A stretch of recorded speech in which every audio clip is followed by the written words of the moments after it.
Hello everyone, welcome back to another session of Adventure in Sanctuary.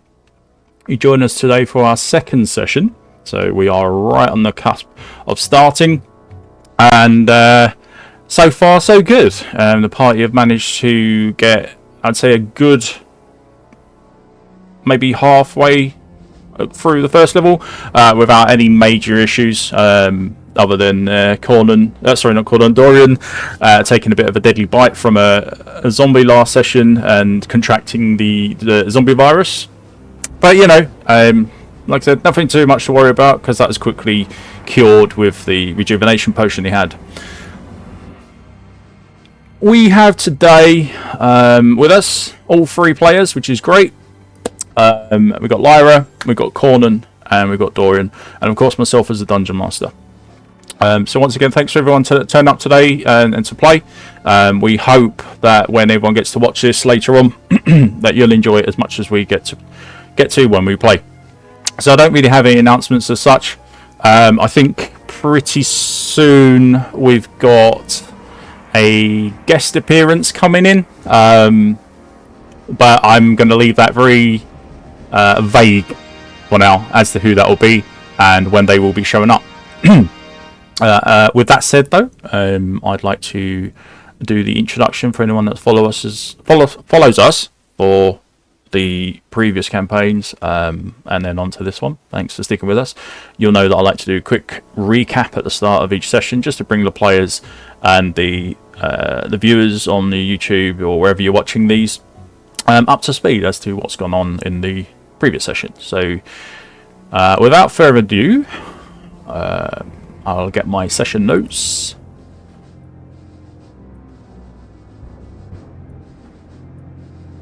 And okay, here we go. So a brief recap of session 1. So Tristram is a small town nestled in the heartlands of Candaras, known only for its local trade connections and its close proximity to the castle of King Leoric. However, until recent times at least, it was considered a small and insignificant town, and was rarely ever spoken about. Over the years prior to the recent events, Tristram was a quiet town, with townsfolk being warm-hearted, even if somewhat simple.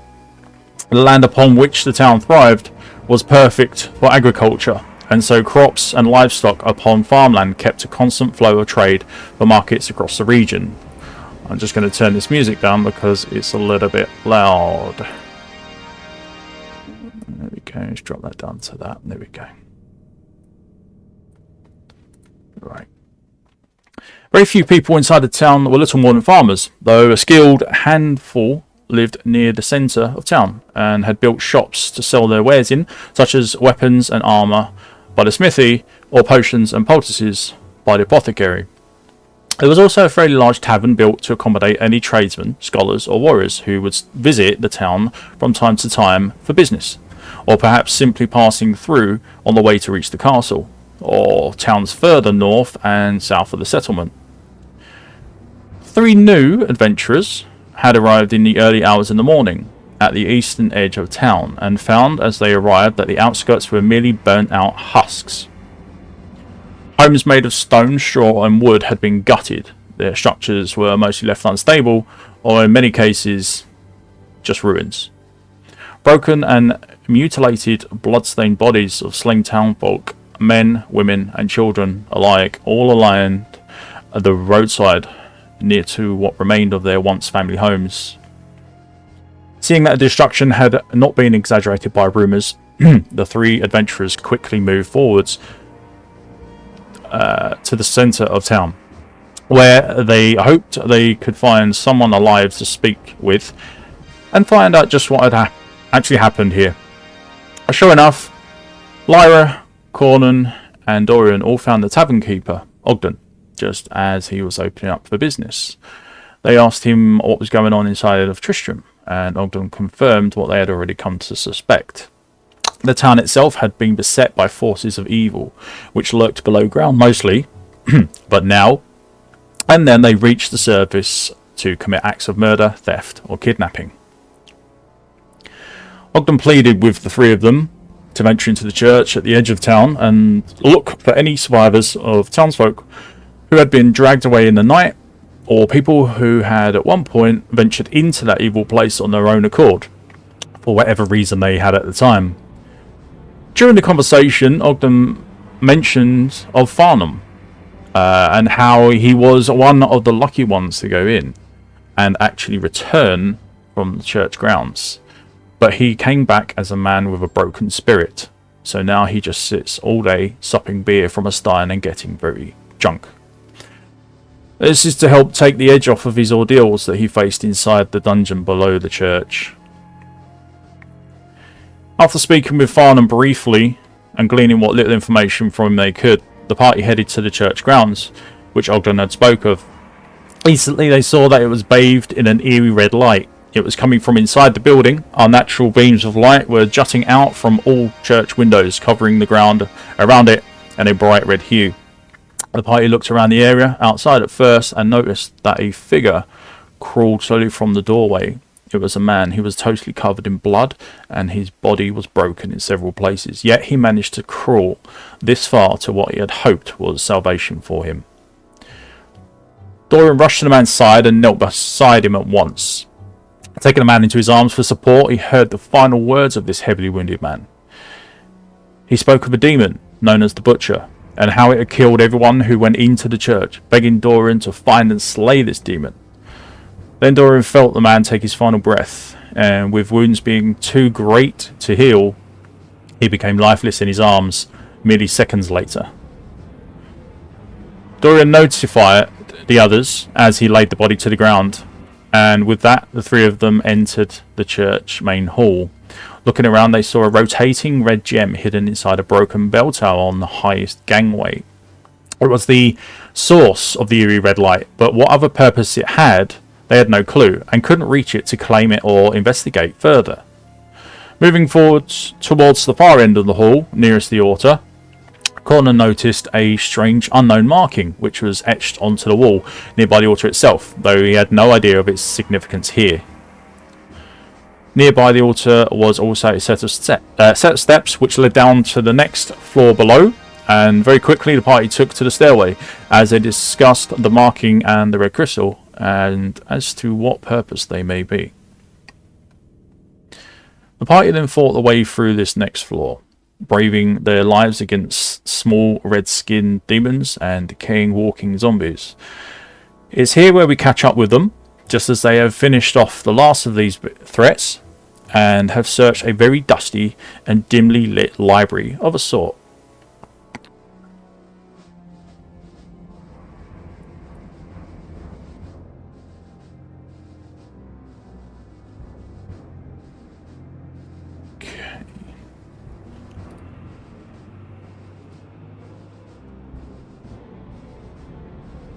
Okay, everyone. If you want to unmute, introduction is complete, and we will be starting to move to the Cathedral Level 1 again. And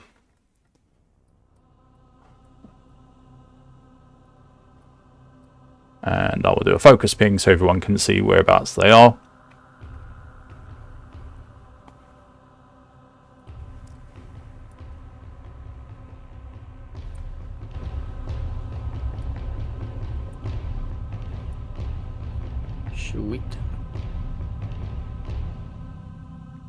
Alright, so we're rejoining just as you've all finished searching for any form of loot along the dusty bookshelves and also the body of the slain priest on the floor.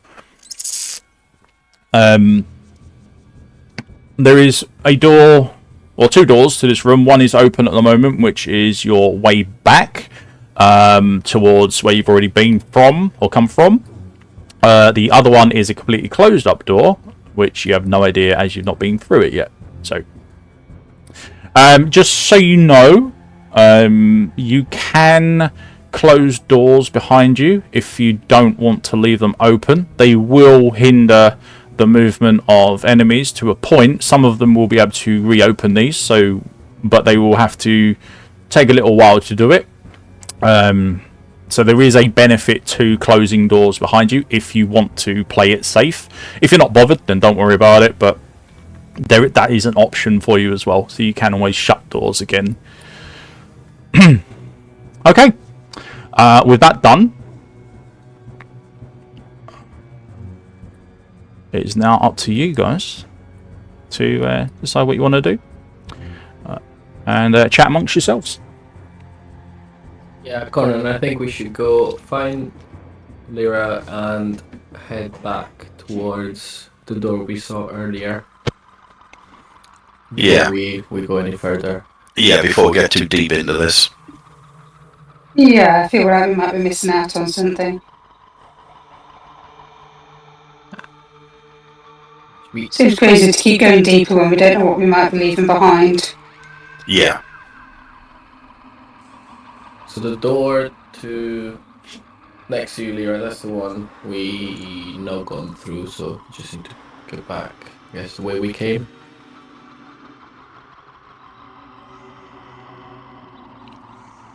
Yeah, this is the way.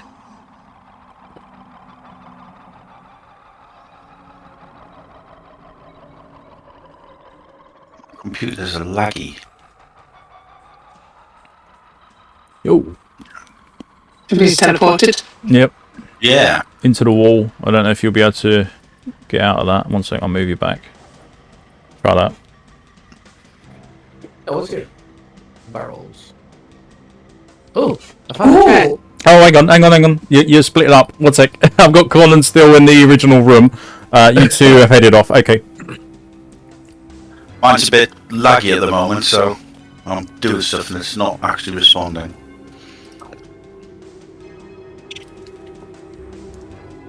Okay. Yes.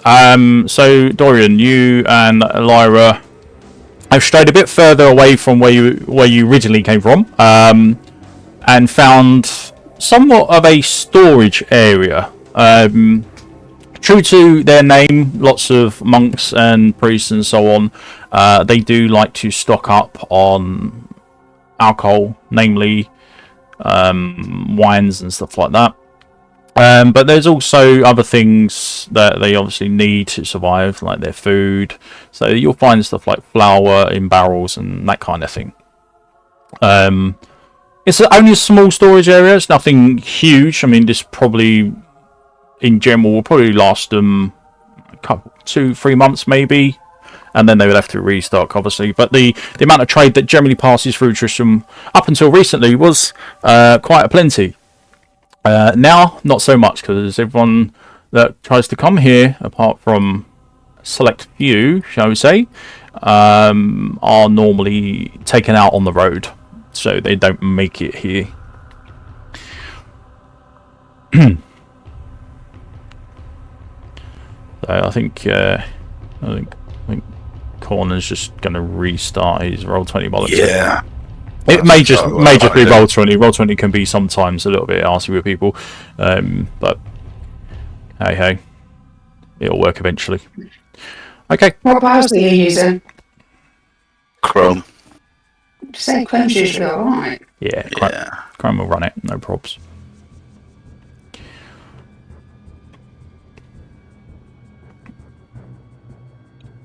Yeah. Restarting has worked.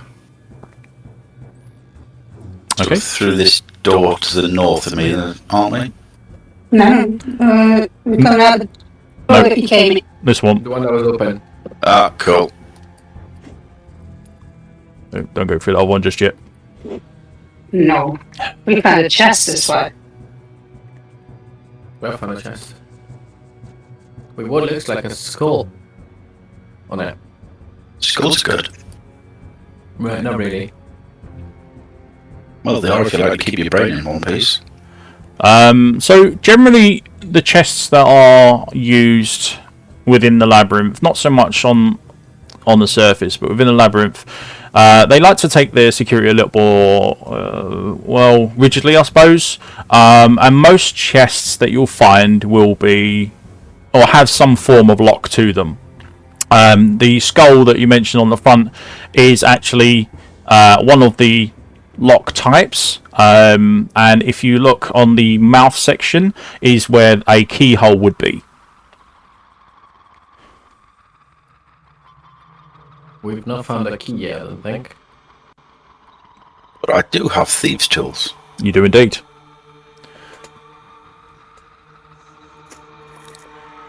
A lack of a pesky key is not, famous last words, an issue.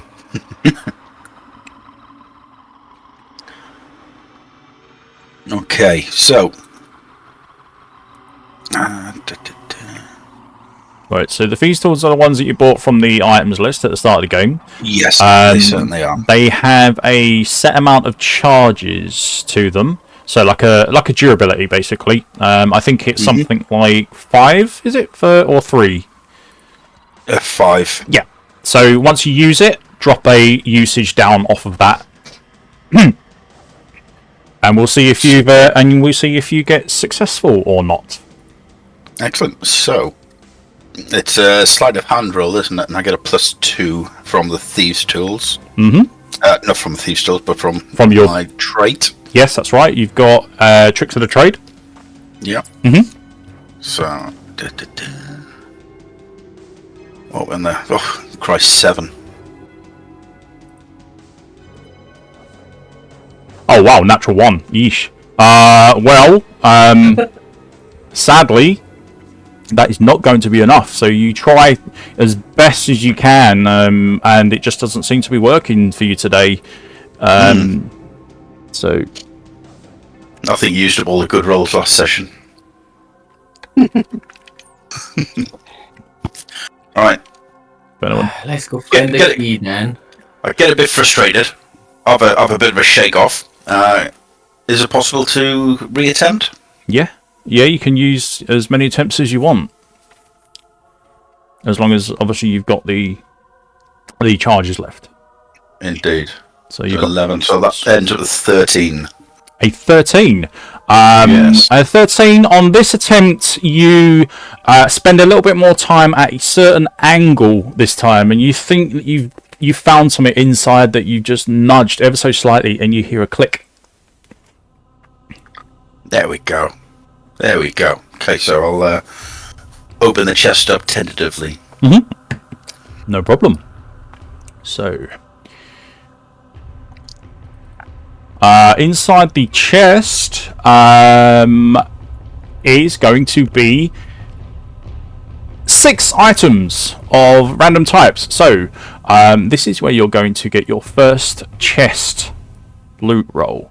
All you do is you click on your character so that he's highlighted with your mouse, and in the top left you should see item rarity, item search, quick search, scroll found, and time found.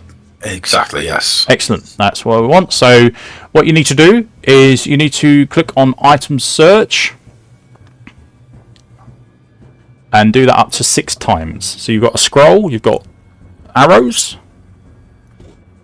which is kind of useful for you. A magical amulet, very nice. So you've got another amulet, healing potion. So 1, 2, 3, 4, 5, 6. So what do we have? We've got 1, 2, 3, 5, 6. The 7th potion will be hidden because that'll be a 7th roll. I didn't realise Dorian was taking part as well, but yes, normally the person who opens the chest, Dorian, will do the loot rolling. Okay. But it's fine if you guys want to split it. I really don't mind, but just speak up and just let me know. Just don't start rolling if you would. Just say, yeah, I'm going to roll a couple or something, and just talk it out between you. So we've got scroll, random, we've got the arrows, we've got the amulet, magical, so that needs to be identified. And you can make a note of all this stuff.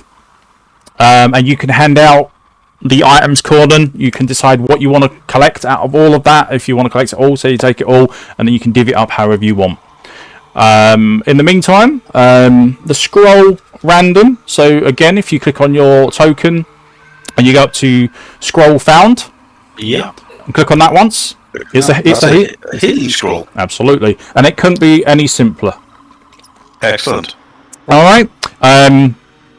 The potions are obviously I've given you the strengths of them, so you'll end up with minor. You'll end up with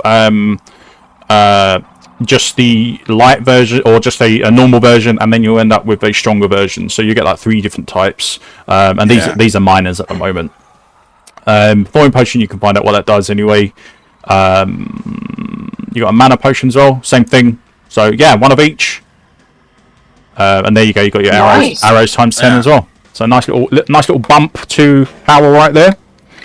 Yeah, well, the mana portion, I dare say Lyra will be probably better off with that. I think some of you guys have used some of your mana, haven't you? So I have, yes. I haven't. I haven't got anything to use it on. Dorian, you should have full mana, mate. Do I? Yeah, you used a potion of rejuve, which gives you hit points and mana back. I put it back now. Yep. And that's only 2, but, 2's still 2. It gives you another heal, doesn't it? So, yeah, I'll take the mana potion then if nobody else wants it. Yeah. I've I'll put it already straight got. to my belt. I've already got a healing scroll, so somebody else might as well have the other healing scroll. I am, however, going to drink the healing potion if no one has any objections. So I'm a little bit worse for wear. Go for it. Excellent. So it's D4, isn't it, for a minor? I think so. So a quick look. Lists, general store, mana, and hit point potions. 3d3. 3d3? For a minor. Cool. 3d4s. Any 4s I'll roll again. So 1 re-roll. So that's 3. 4, 5, 6. Excellent. I only need 3, so that's me back up to full. The thawing potion. Again, Lyra, might as well just give that to you. Okay. That's D4. If you want D3, what you have to do is type /roll, and then type in however you need. Yeah, I was just using a D4 and then re-rolling the 4s if they came up. Yeah, you don't need to do that. It'll do any, like, if I want to do roll, give me a random number, anything. Oh yeah, no, I know it can. It was just that I knew where the dice bit was there straight away. Yeah, rolling 1d37. It's crazy, I know, but it does allow you to do it. So, yeah, just take advantage of that. Right. We'll put that on. Has someone taken the yourself. healing scroll? And who's taking the amulet? Being the thiefy type, I'll pocket the amulet until we can get it identified. And then there's a healing scroll. Healing scroll. Dorian, I think you got into a couple of scrapes on the last session, so be good. Yeah, I can have the scroll, but I also got the.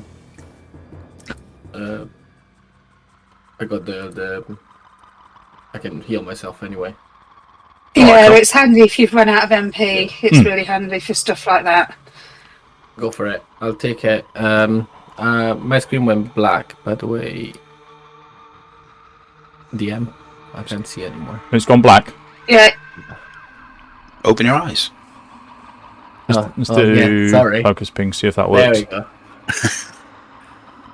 Yes. Yeah, pop them on your belt so they could be used instantly without having to go into your backpack. Yeah. Excellent. Right. So that's sorted that.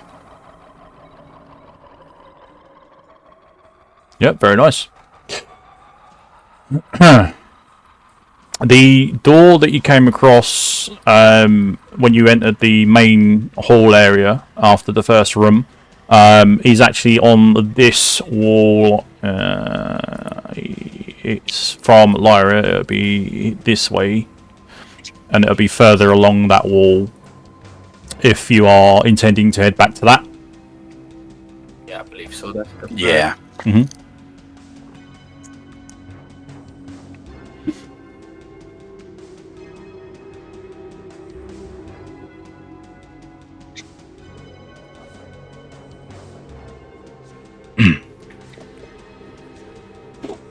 Aha. There we go. Can I peek through a door? Yes, this will have a lock on it this time. Oh. Unlike the other ones, this one is actually it's as braced as the other ones that you've come across, but this actually has a key lock to it. Can I smash it? Can you smash the door? Yes. You can, if you want to.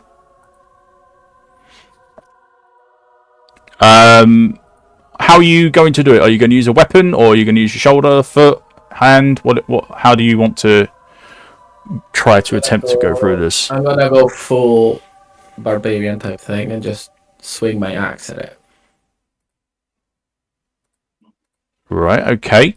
To break the kind of block area. Okay. It's a braced door, so I need you to make a normal attack, please. So 1d10. Or do you want a strength roll? No, just attack it because you are attacking it with a weapon.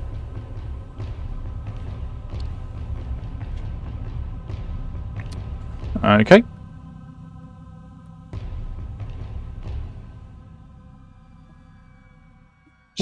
What's this? Where's your... Did you click on your axe? Axe. No, there you go, sorry. Yeah. There. That's hit dice. That's not what we want. We'll hide that one. So you're using your fist? I just clicked on the axe. Oh, Jesus. No, my day. There. Right, okay. Alright, you slash away at the door. You don't deal nearly as enough damage to break through as what you would need. This is a quite well built solid door, quite thick. You manage to take a few chunks out of the front of it, but nothing major. You get the feeling that if you were to try to chop your way through at that kind of level of doing it, you might be here for quite some time. Do you want to try your luck again with your picking? I think it would be sensible to at least try. I don't do sensible, sorry. Well, there is this. There is this, isn't there? I mean, this is why you have a rogue in your party. Just saying. There we go. So 16 9. this time round. Okay. This is what we're looking at. Okay. I think that will be... Yeah. With ease, because you are warmed up to it now, you manage to just slide your pickaxe into the hole on the door, give it a few wriggles, and you manage to knock the lock straight away. The door unlocks instantly. You know that you've done your job well enough. The door moves ever so slightly after you've unlocked it. So it's just about cracked open, like right on the edge. You can kind of like peer in if you wish, but you would be seeing basically like looking for a sliver. You go like there, and that's about it. That's all you see, about the length of or the width of that arrow. So you would need to open it up fully if you want to go in and have a look around. But it is unlocked. Yeah, it is unlocked. Yeah, indeed. nice one. I will have a peer in just to see what can be seen through that vantage. Okay. So what we'll do is then I will move that ever so slightly. That didn't quite work. So if I move you to here, you should be able to see through. There you go. So you can see through. But, I mean, as you can see, there's not much that you're going to get from that. Yeah, completely innocuous. Yeah, open the door slowly. I'll have an arrow knocked and just kind of push it with my leg. Okay, no problem. So we are going to move. So carefully this time. I'm not going to make you roll for it because you've already unlocked it.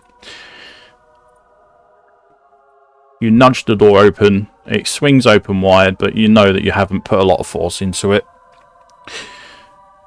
I can get rid of that. And you are able to see into the centre. Yeah. Well, there you guys. Sweet. Ooh, nice. Ooh, a poster. Or a painting. Okay. I'm drawn to the chest again.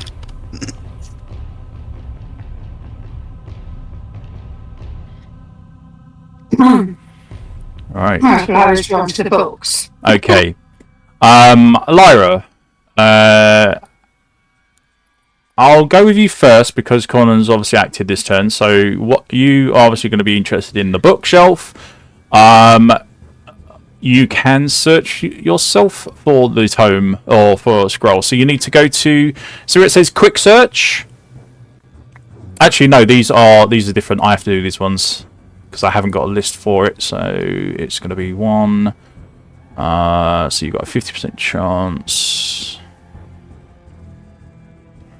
I'll let you call it high or low. If you match what you call. If the dice matches what you call, you get a tome. If it matches what you don't call, or basically if you lose, then you will get a scroll. High. High. Okay, so 50 or above. That is a 46. So you find a tome. A scroll. So holding your token, you know what to do. So click on scroll found. Oh! Ooh. Hey! Nice. Very nice. It's nicely poured because you've got some things we need to identify. You have. Yeah, we've got 2 unidentified amulets at the moment. You have indeed. Would you like to identify one? If you don't mind, yes. I So certainly here would. you go. So I'm passing the scroll straight over and letting him indulge with his amulets. Okay. All right. So as far as I know, amulet identify requires no actual stats to use, so anybody can use them. And you've got a amulet. So we need to go to here. Affixes or randomizer armor.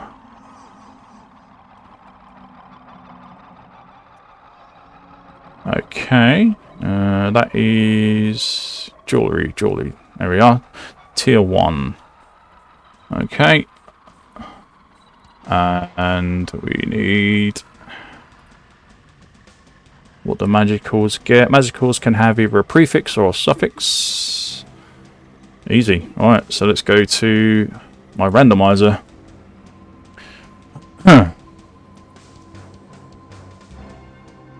Three. So let's roll that. See what you get. Right. So you get a prefix. So that is these. And it's just one, so there we go. Okay. Your amulet is an azure amulet.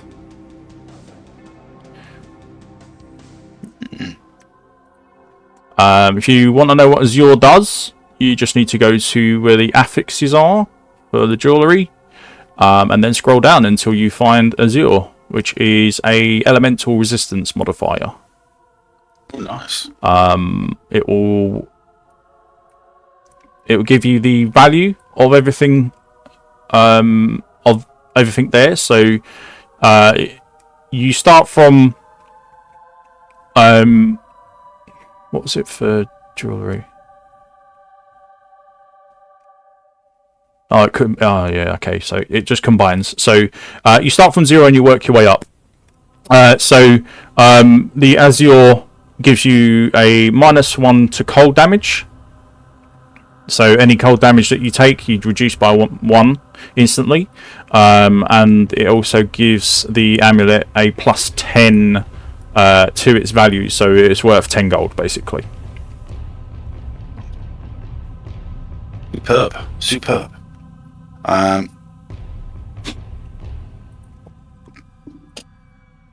Right. Thank you very much for that, Lyra. You're very welcome. Yeah. What will this? Does anyone particularly want the amulet? Doesn't look like it's very useful anymore. It could be, but Not at the moment, but yeah. you could keep a hold of it for now. Yeah. Nah. Cool. Just keep hold But of if you're it. going to keep hold of it, you might as well wear it, just in case. Yeah. Oh yeah. See if anyone's becoming more targeted as we go on, if it comes to any real use. Okay. I'd like to pick this lock as well, please. Okay. Alright. 1 second.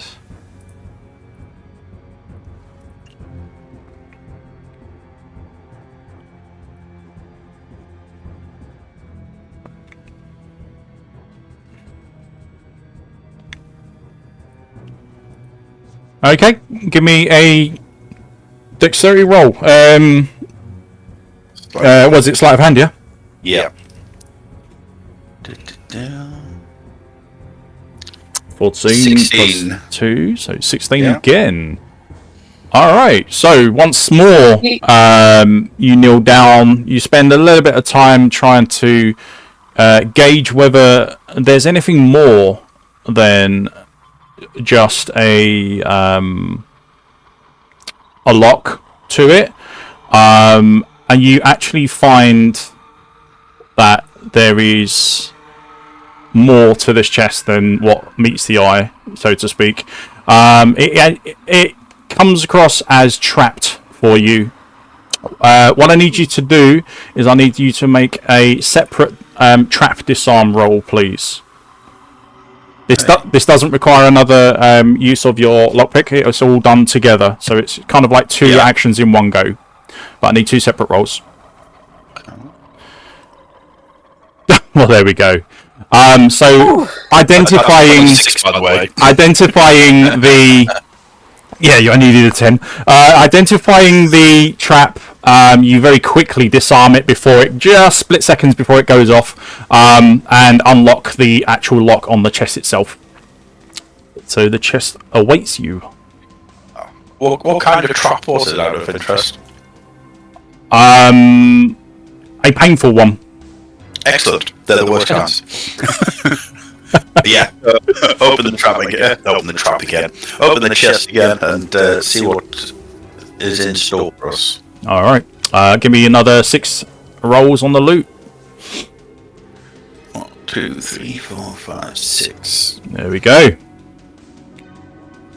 Another thought potion. Another amulet. Wow, you're doing well with the amulets.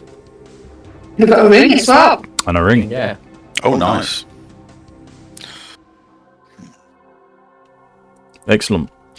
Mana potion. Yeah. Might as well go to one of you 2 magical ties. And I've already What's got that? 2. I've got 2 already.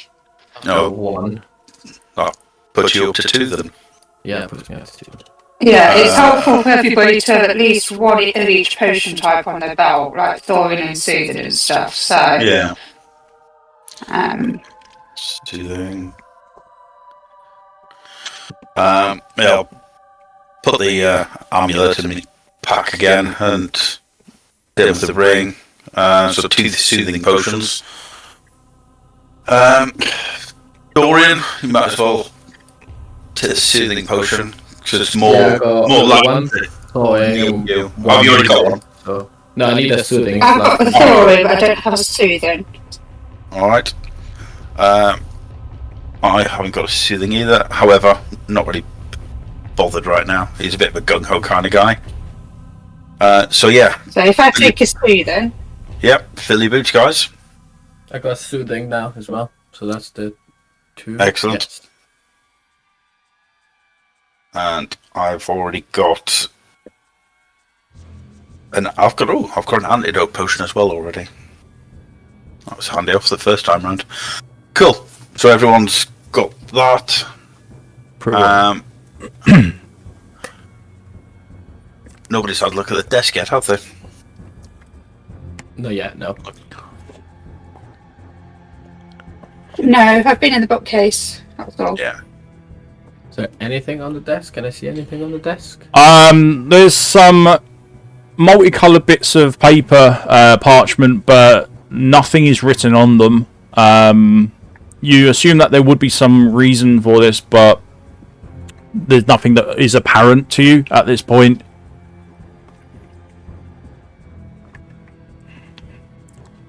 Okay. Can someone smarter than me? Guys, one of you is smarter than me, have a look at this? Because it doesn't appear to be anything to me. I just walk away. I'm phased. Come over and have a look as well. Okay.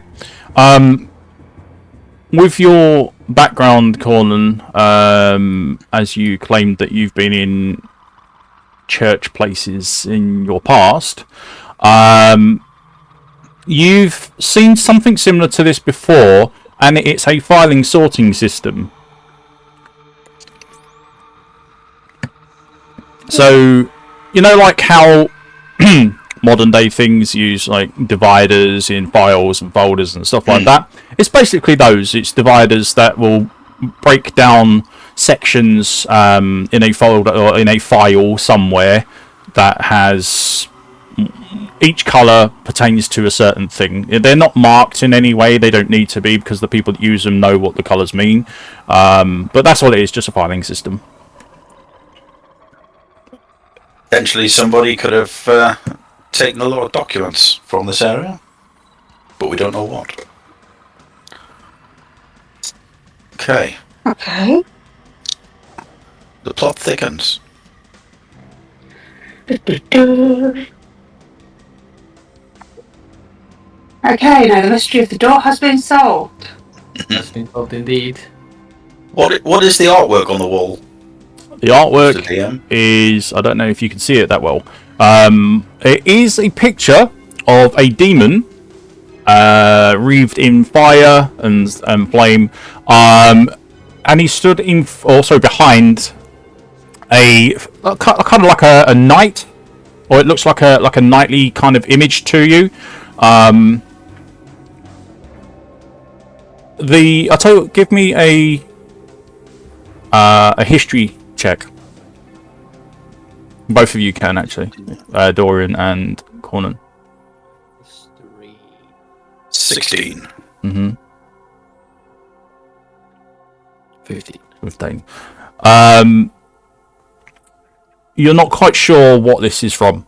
You know that it is part of the history of Sanctuary, but you're not quite sure which era it's from.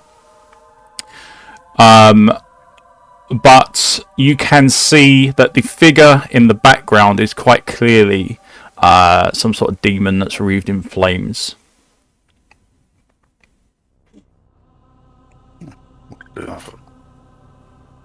Cool. Right, Cornan. Shall we? Let's.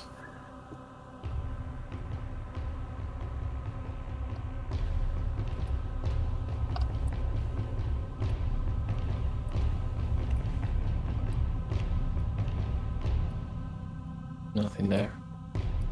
And you.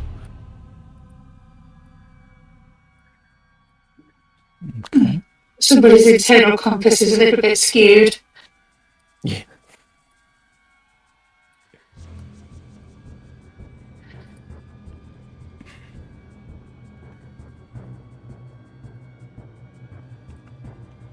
one. You door. Is this door locked? You can try it. Okay, so I'm going to reach out to the door handle and slowly pull it down just to see if I can. Yep, you pull the door towards you, Opie. It does. Opie, Lyra, sorry. There's the first time. There's the first time. And it does open. I'll move it to there. Actually, these are going to be in the way. I'll just shift these over a bit because I need to get the door. That's fine. That'll do. Okay.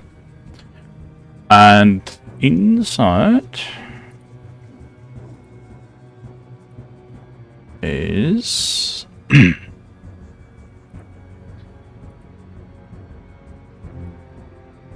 Oh, anyone fancy this in there? I can just barely see blood. I was going to say I see blood trails. Another monk on the floor. yeah. Unfortunately, yeah. But there's plenty of wardrobes and stuff. What if there's anything useful in them? There's another monk on his bed dead. 2 more wardrobes. Can I search the monk on my feet? You can indeed. So just click on quick search. You find some gold. 1d12. Mm-hmm. Which 5 golds. And the wardrobe? Yeah, I'll rummage through this wardrobe I'm at. Yep, do 1 roll each for me on the quick search. Oh, Ooh! it's soothing potion. Man, I've got a magical amulet. Very nice. We're doing good on amulets in this one. You are doing good. Cornan, do you need a mana potion? Do you have any? I don't have anything that uses mana. Well, I might as well grab this one because I really have to. Yeah. I'll search this monk as well on the bed. Thank you, Wood. Another soothing potion. Finding plenty of soothing potions. Mm-hmm. And if we go to the beach, we don't have to worry about getting sunburned. Exactly. Oh, there's another door over here. Ooh, hidden. Can I try the door? You can. What do you want to do? Go ahead, I did the last one. Can I try and open it? Yeah, just a little bit to look inside. just conventional way of opening it, yeah? Not trying to hit it open. Okay. Not this time. It's a little bit hard to push open this one. The hinges are slightly rusted, but with a strong fella such as yourself, it's no big deal. Looking through the now open space, you can see that it opens up quite wide. There's some blood towards the end of the room, guys, so let's have a quick peek. Can I peek around the corner? Is that all I see? What is all I see? That's all you see.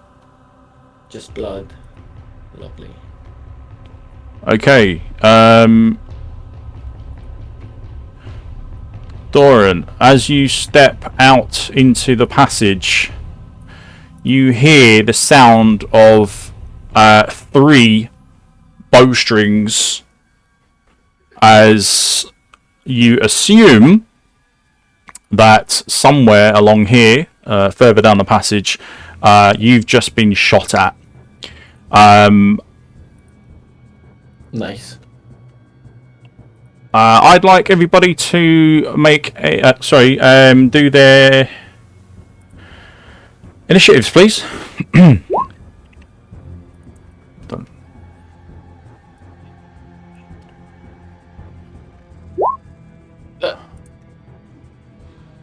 Hoping that's my last nat one today. Yeah. Okay, so we got turn 1. Corn's going to go first.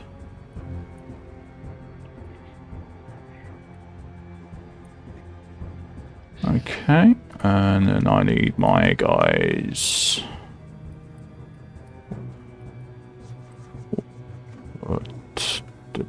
Where are they?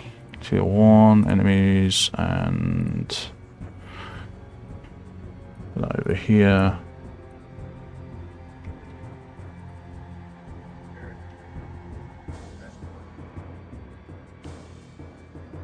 Okay.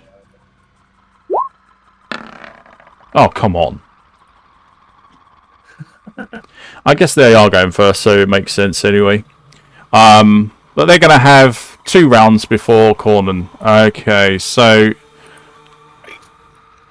the initial shots coming from absolutely nowhere.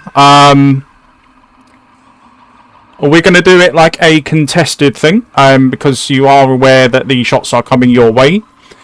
So you do get a chance to save against them. So what I'm going to do is I'm going to just roll. If they beat your AC, any of them beat your AC, then you get to use a acrobatics or athletics to try and avoid. Or we can just do a strength save or dexterity save, whatever. I mean, it's basically going to be the same deal, isn't it, really? So whatever you choose, all right? So ignore this one for now. This is just initiative. So the first thing we're going to do is... where are we?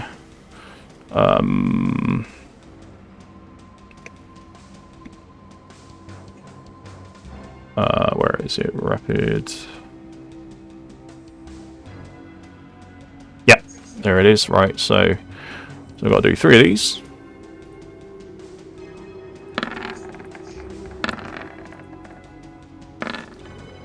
Okay, we have a 4, a 7, and a 5. That's really bad rolls by the looks of things.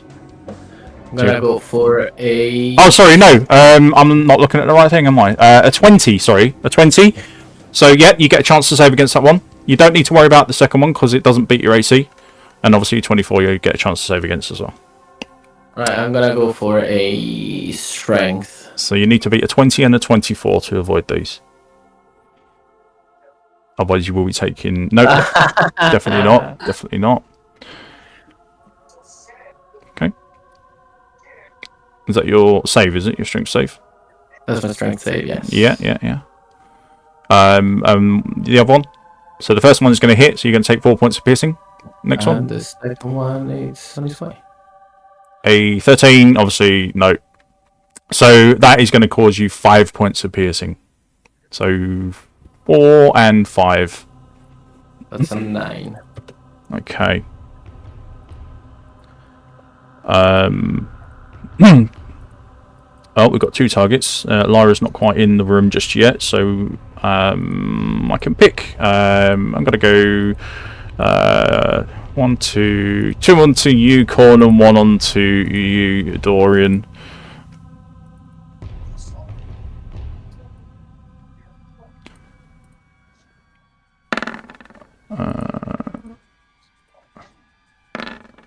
That's a big nope. And the next one. Okay, so the top 2, so the 12 and the 6 are on you, Cornan, and the 11 is on you, Dorian. Do we beat or meet any AC? No, we do not. That's 14. No. And you are 14 also. So all of those shots can go completely wide, hitting the walls, bouncing off the floors, etc. One of them doesn't even get loosed properly, and just basically drops to the floor without any force whatsoever in front of the second skeleton, which is in the middle. You see that the string, or you might do, I don't know if you can see it. Can you see it? No. Not quite. I can barely see a foot. Okay, so you don't see anything. But you know that the shot has definitely failed because it just drops literally straight here. And I think that's on the edge of your vision. So, with that done, we are going to move on to you, Cornan. Move forward a couple of places. Mm-hmm. And this one directly in front of me, I will loose an arrow at. Okay.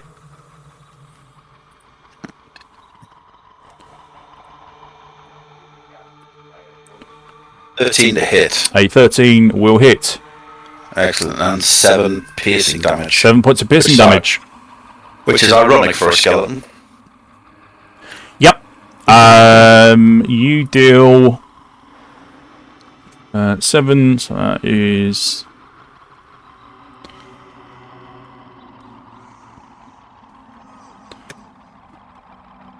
it's still standing. You can hear as your arrow kind of ricochets around his ribcage, and then just falls to the ground with no impact, no force at all. You have done some damage, but not as much as you had hoped. I make use of the sacrifice mechanic for movement to have another attack. It can only be done out of combat, I'm afraid. Ah, right. No worries. In that case, then, I will be ending my turn. Righto. Lyra, you're up next. I'm on my way.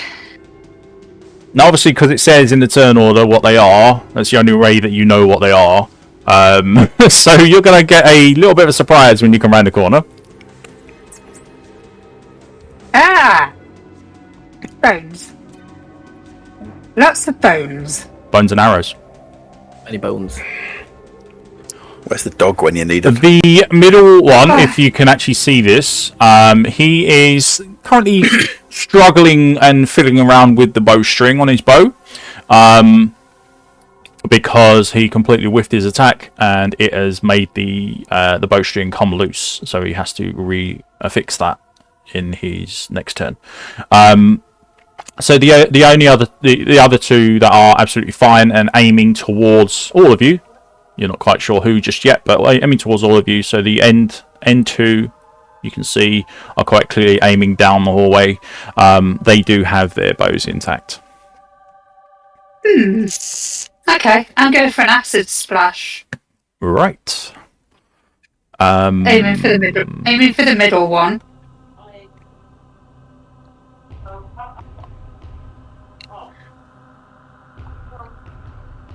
One acid damage.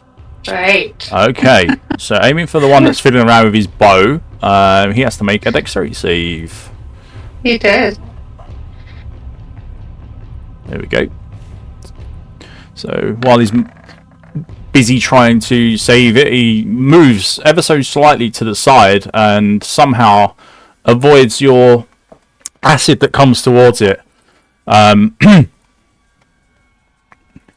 Unintentionally, even.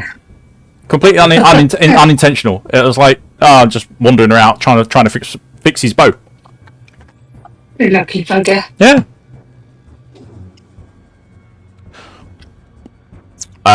What was that? Your action? So bonus action or free action? I don't think I've got anything else I can do at the moment. Was there? Can I cast shield as well? Not sure what that classes as. What's that? Sorry. I don't know if I can cast shield as well. Can I? It's a reactive spell, so you only need that when you're being targeted. Hmm. You can use your Blade Ward, I think. No, what have you all cast? You've cast a cantrip already, so you can't use Blade Ward. Yeah, so... I don't think I've got anything that are bonus actions at the moment. At the moment, no, probably not. Okay. We'll move on to Dorian. Cool. Can I Come on, put some of these bones down. Can I use Can I use my healing potion? You can. First of all. Yep. 3d3 is it? Yep. And if that's off your belt, that is a free action. It's off my belt. What's it? Roll d3. No.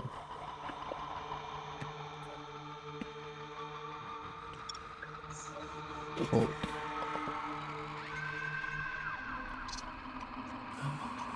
There. So it's 3d3, isn't it? Yeah. 3d3.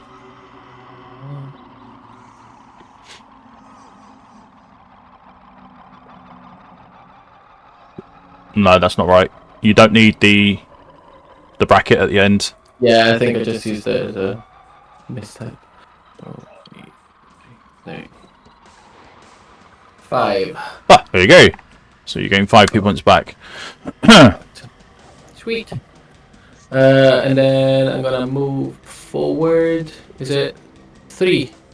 Or is it, how many? You got 30 feet of movement in combat, unhindered. So you've got 6 squares in total. Sweet. With and kill the enemy. 3 for now. Oh gosh. Right, I'm gonna go. You got to charge in. Yeah. Yep. I'm gonna go charge the one right in front of me. Nice. Go for it. Yep. And swing my axe.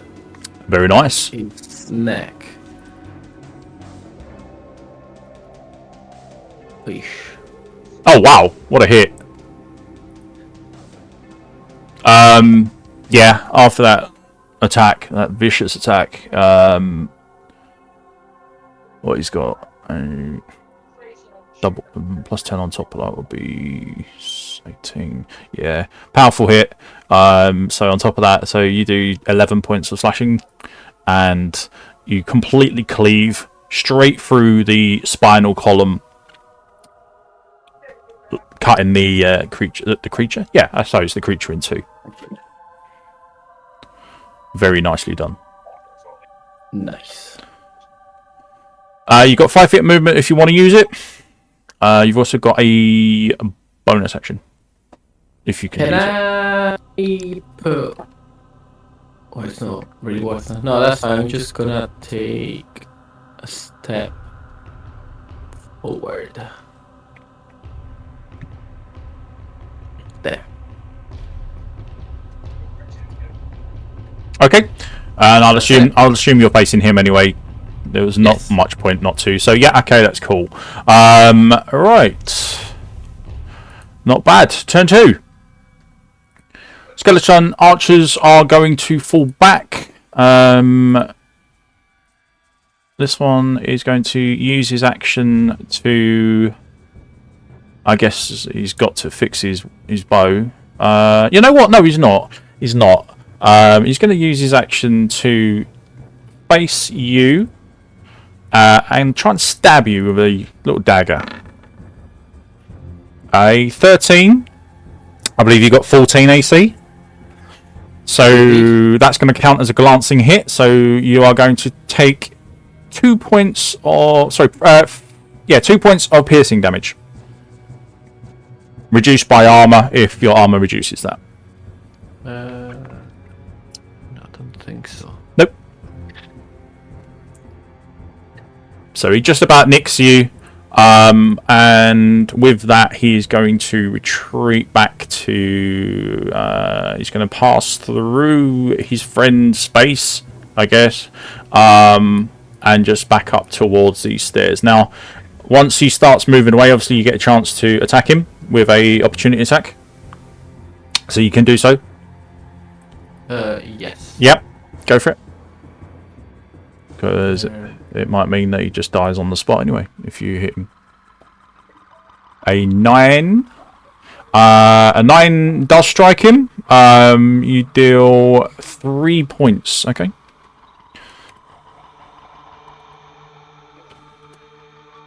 It is still standing after a big whack from your axe to the side of its leg. Excuse me. It is still able to get away. So he does make it further away, and he is going to wait over there. The other one, who is currently facing Cornan and targeting Cornan, he's going to divert his attention to Dorian, being as you are closer. He's going to back up a little bit, as he could do so safely. And we are going to have a shot. What do we get? A 14. So a quick shot, a quick arrow heads towards you, dealing 6 points of piercing damage.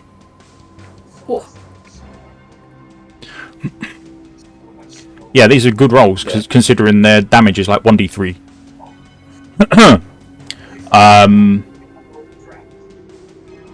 The other one can't do anything, so that is all their turn is going to allow them to do. Cornan, we're with you. And Lara, you're up next. We'll move forward a pace, and I will have another shot. Yep, you can fire over that. At the same one that I attacked the first time round. Right, so that's the... hang on. No, that would be the front one. Yep, gotcha. Yeah, go. Yeah, should be the nearest one. Yep, roll tip. A 13. Very nice. Yeah. 13 a hit and 14. 14. I wish. 4 damage. Not quite. Yeah. So for piercing, we'll reduce to. Yep. Okay.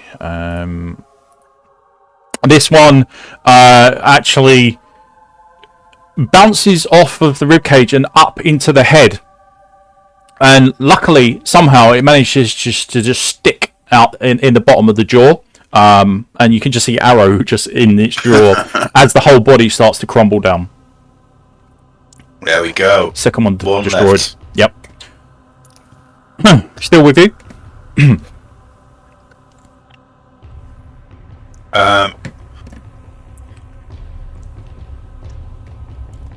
I'll move forward and then back one. Yep. Have you got any more healing potions? I can heal myself with the spell. My Cool. next turn. Alright. You've got scrolls, because they heal, and then you've got your magic as well. Yeah, that's step forward. I'll call my turn there. So I'm effectively shielding Dorian until he can heal. Gotcha. Yep. Okay. Right, Lyra. You got my name right this time. Yeah.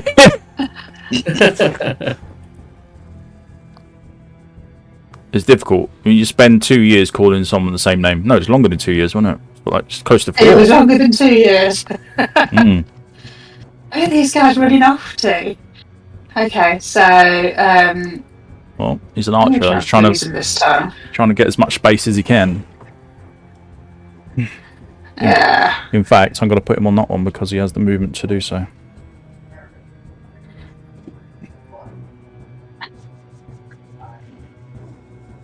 What you got for him? A ray of frost. 16 to hit. Yeah. Okay, ray of frost it is. One cold damage. Yeah, we are in the low damage section of the game. It's okay.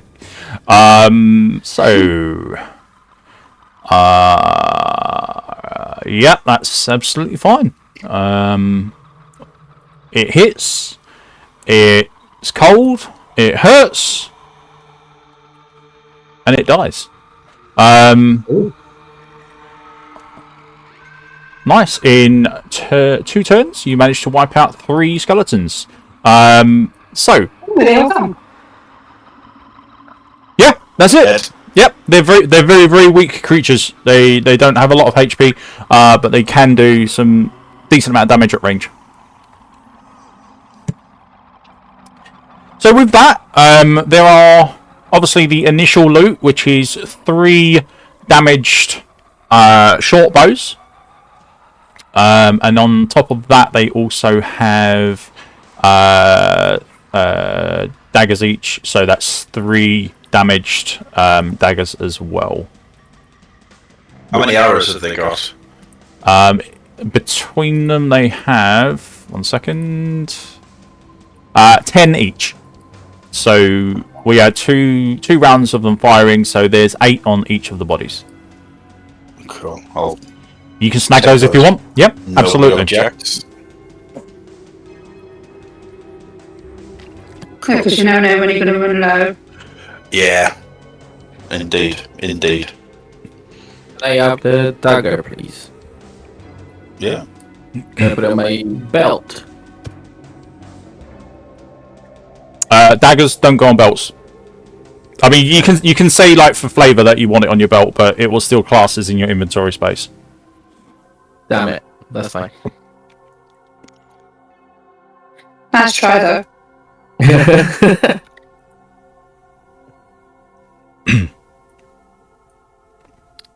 Cool. All right. So the fun part, loot. So other than the initial loot that's dropped, like I've gone over, you also have your searchable loot. So if you want to go and do your perception rolls, and I'll tell you how many you've got, and you can divide how many rolls that you do each. 16. Ooh, very nice out the gate. 15. No. For a grand total of Dice. Got until 36. 36 will give you 3 loot rolls. So you can do one Roll each. There you go. It's just the item one. Yeah. So the one that you need is the item search. Cool. Oh, not quick search. No, not quick search. No, this is for. I need to redo mine as well. Otherwise, you are going to be screwing yourself out of potential items. Oh, well, I've gone from having a magical ring to a minor healing potion. Damn. 17 gold. I've got a random spell tome. Oh, okay. Ooh. So you just click on Tome Found. It's lightning. Alright, so you've got a scroll of that, and now you've got the tome. So you can learn that tome straight away, if you wish. Can I? Because I'm not... If you've got the intelligence to do so, yes. I think it will cost. I think it's 6. I think. Just have a quick look. Yeah, but for level 1, it's 6 intelligence. I think it is 6. Yeah. Oh, excellent. In that case, I can learn that. Sorry, no, 7. Oh, God. It's 7. Yeah, no, I can learn that. That's quite cool. 7 plus 1 per rank. Okay. I can learn it. Yeah, you should be able to. Yeah. Yeah, because my intelligence is 9. Yeah, then you'll be absolutely fine, and you can even learn extra ranks at that point as well. So, find any more, you can level that spell up. Excellent. So, do you want to keep it, Cornan, or...? No, you know, I'll hand it off to you, because I've been hoarding amulets and what have you. Thank you. I think it's Right, better served with yourself. Tell you what.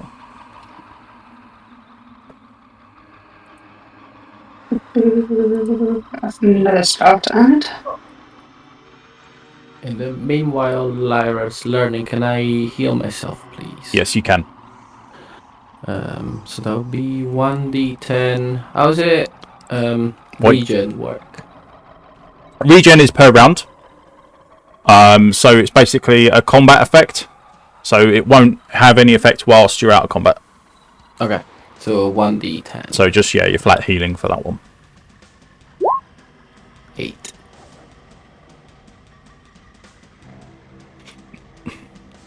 Cool.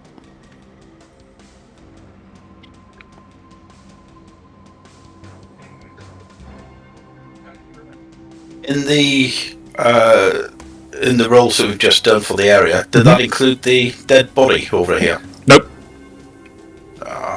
Nope. Gonna have to give him a bit of a rummage. Go with a check over. Go ahead. So, same again with the quick search for me. Yeah, thawing potion. Another one. Okay. Out. Yeah. I think Pepin's made some money at some point.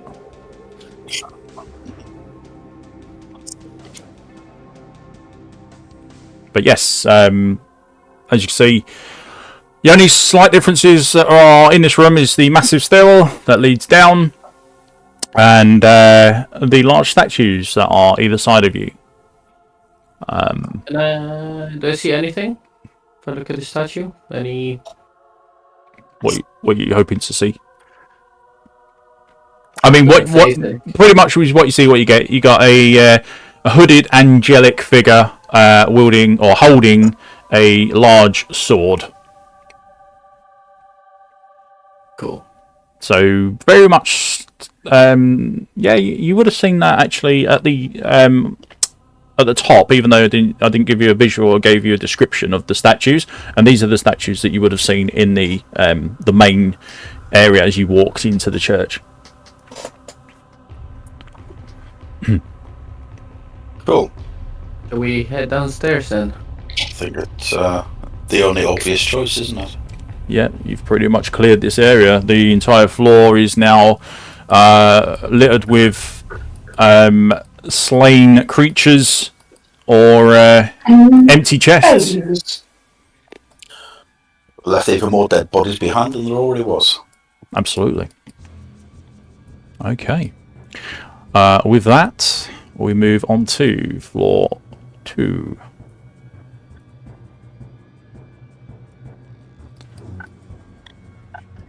Okay. And the time change is completely thrown out my dog. Yeah. Hey, I think it messes everyone up at this point of the year. Right. Let's get you guys. Oh, I need to copy. There we go. Okay. Let's have a marching order. Who wants to head down first? I mean, you can go 2 by 2. You wouldn't be able to fit any more than that. I'll go at the back. Yeah. Cool. Because I'm in the kitchen at the minute. Sorting out the dog. Okay. No worries. We'll put your copies down here. Alright. So. Another floor of blood and evidence of fighting and torture and, you know, the stuff that you've pretty much encountered above. Another floor of that awaits. You've got a little bit of a reprieve at this moment because obviously where you are now there aren't any enemies in sight. So if there's anything that you wanted to do whilst out of combat, now would be a good time to do it. Eat a sandwich. Level up sandwich. That's a good point, actually. Speaking of, as you have now ventured down to the next level, you all grow stronger. You are all now level 2. What we will do is we'll sort out the hit points and the MP. So that's nice and simple. So for your hit points, guys, all you have to do is roll where it says your hit dice.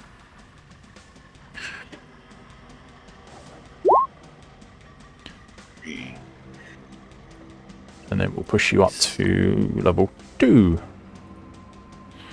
Alright, I'll be there in a minute.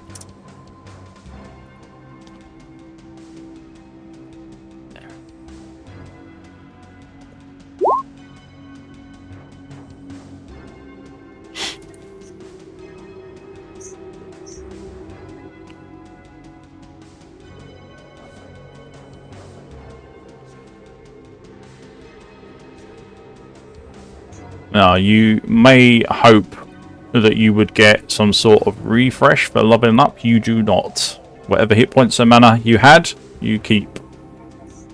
Nice. So they don't go to the max. They do not. The new maximum. No. Cool.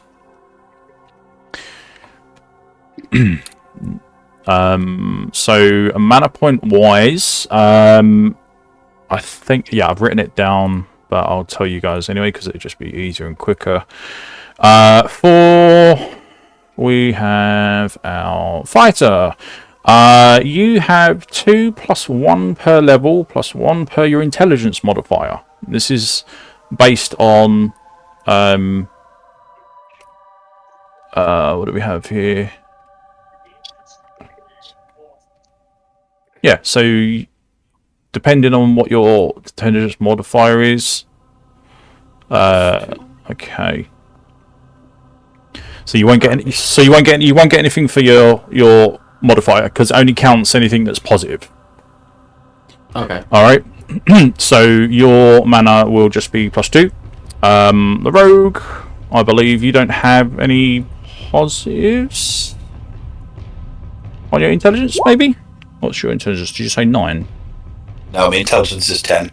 Just neutral. Oh, it's a neutral, so yeah, you won't get anything, so you'll get your base amount. So you will have... what do you get? You get 2 per level instead of 1 per level. And the 9 is my max HP. So 13 plus 9. You've got hit dice. Hit dice is... Yeah, so whatever you've got now, whatever your maximum is, add 9 to that. Sweet. And then whatever your current is at the moment, keep it as it is. Yeah, fine.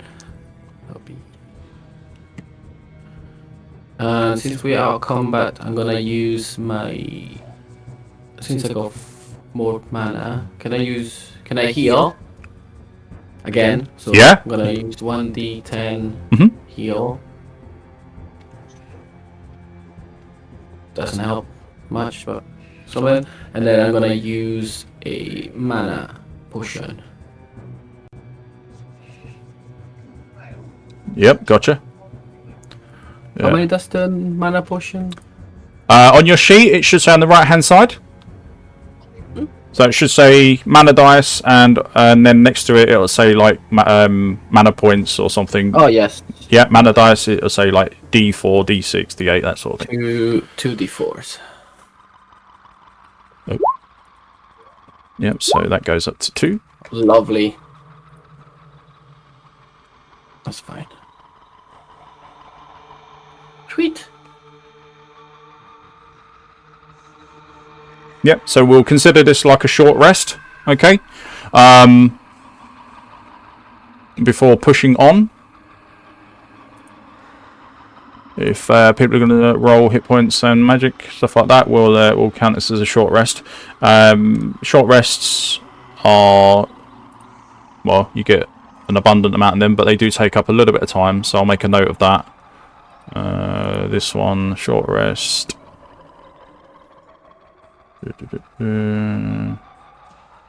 This is why you have a notepad, so you don't have to go through all this. 30 minutes. So you're going to take 30 minutes doing all this, okay? So it's not an hour, it's 30 minutes. So I'll make a note of that.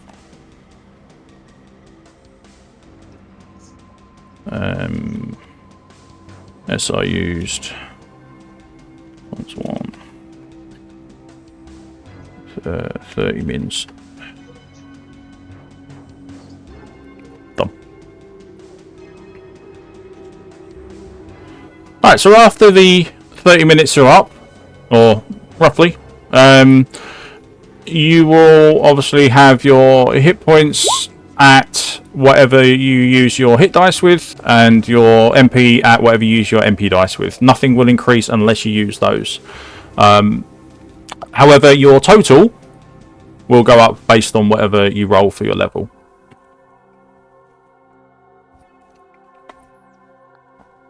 Yes. Alright. Lyra, have you done yours? I know you're sorting the dog out. Yeah. You are, yep, level 2. What's your hit points?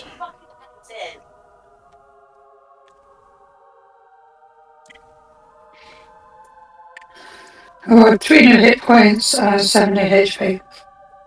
MP, sorry. Yep, gotcha. Okay. Your mana dice go up to 2 because you're level 2. Your hit points are done because it does it automatically. Okay. Right then, guys. So, if everyone is ready to push off, Yep. I'll leave you to it.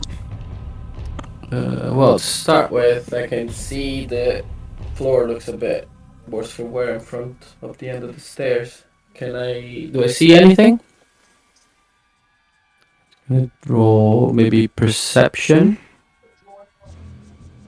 Yeah, you can make a perception check if you want.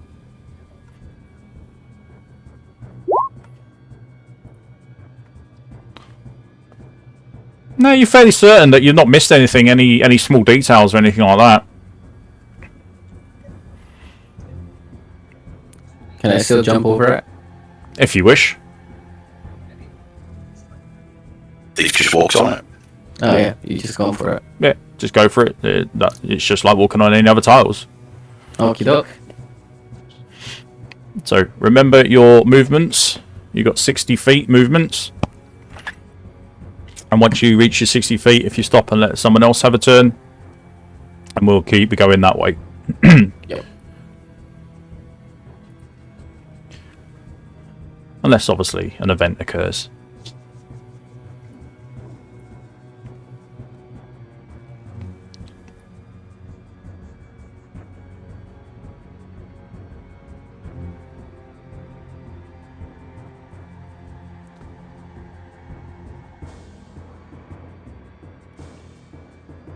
Okay, so yeah, if you just do one at a time.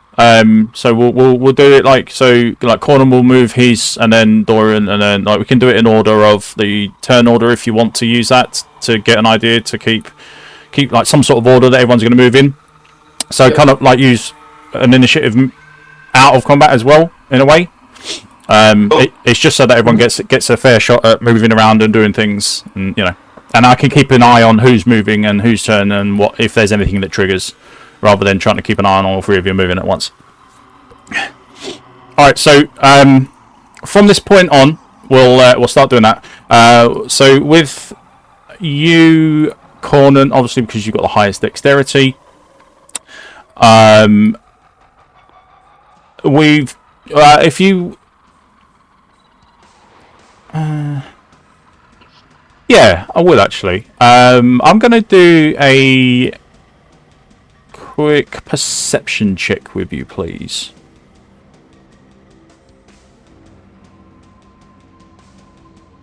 Just so for in future I can see.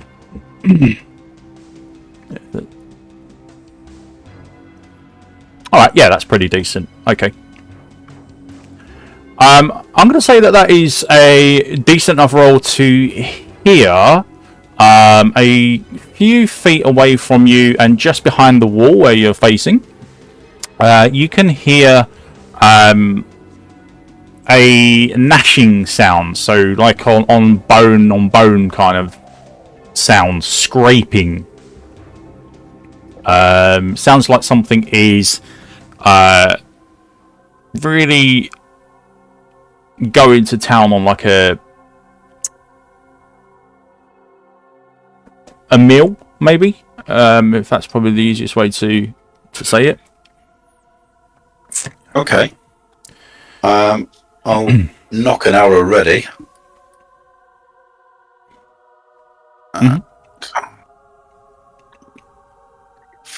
Can I do a stealth roll to move quietly? You can. Yes, we would have actually. We'll have the movement start from here. A 10 on the stealth. Alright.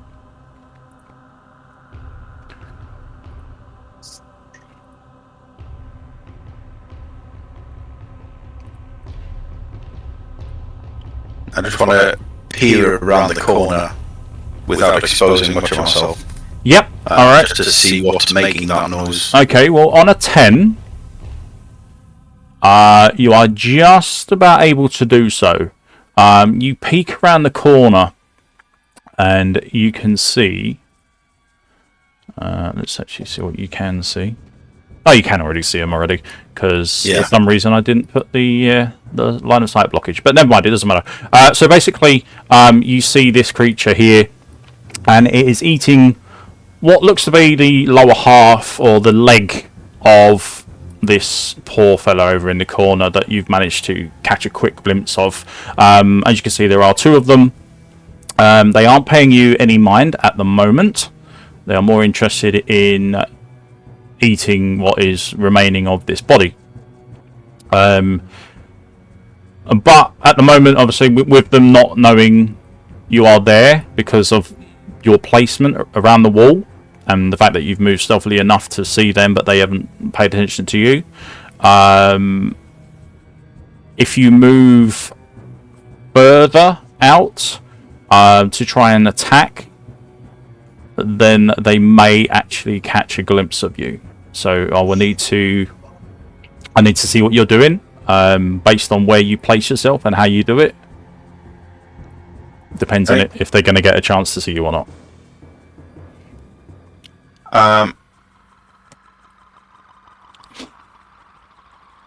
What I'll do is step back a square, and then also step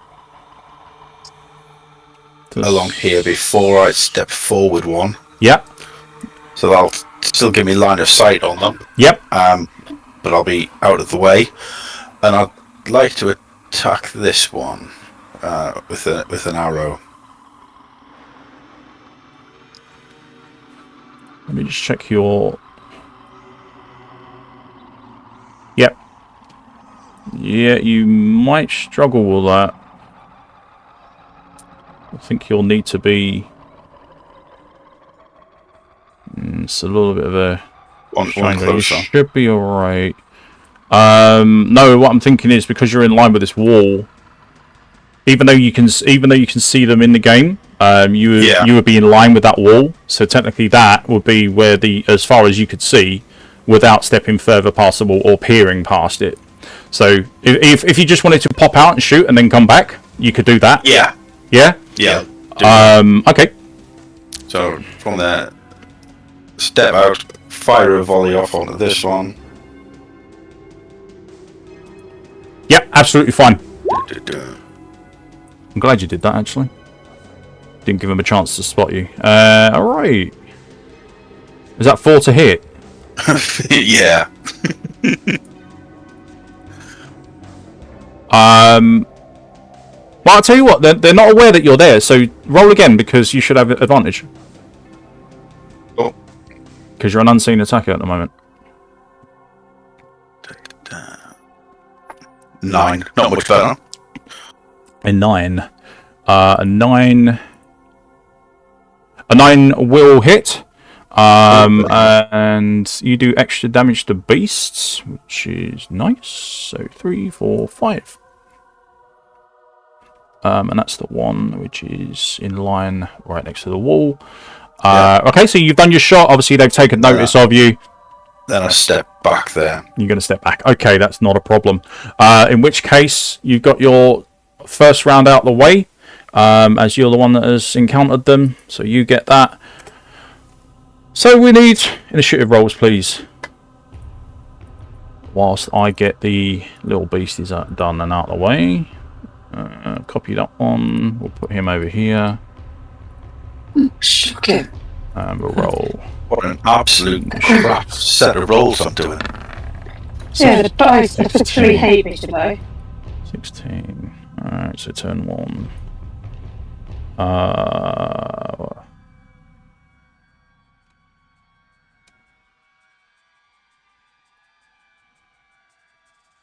What do you roll? Right, so it's the bottom 3. Okay, so that one's got to go, that one's got to go, that's got to go. 16, then Dorian, and Cornan, and then Lyra with the 2. Oh, shocking. Yeah, that is pretty bad. The dice hate me Really today. bad. Alright, guys, well, I've seen worse, and to be honest, you've been okay so far. So with the shot coming from Cornan, you instantly see these beasts turn and snarl at you as you duck behind cover.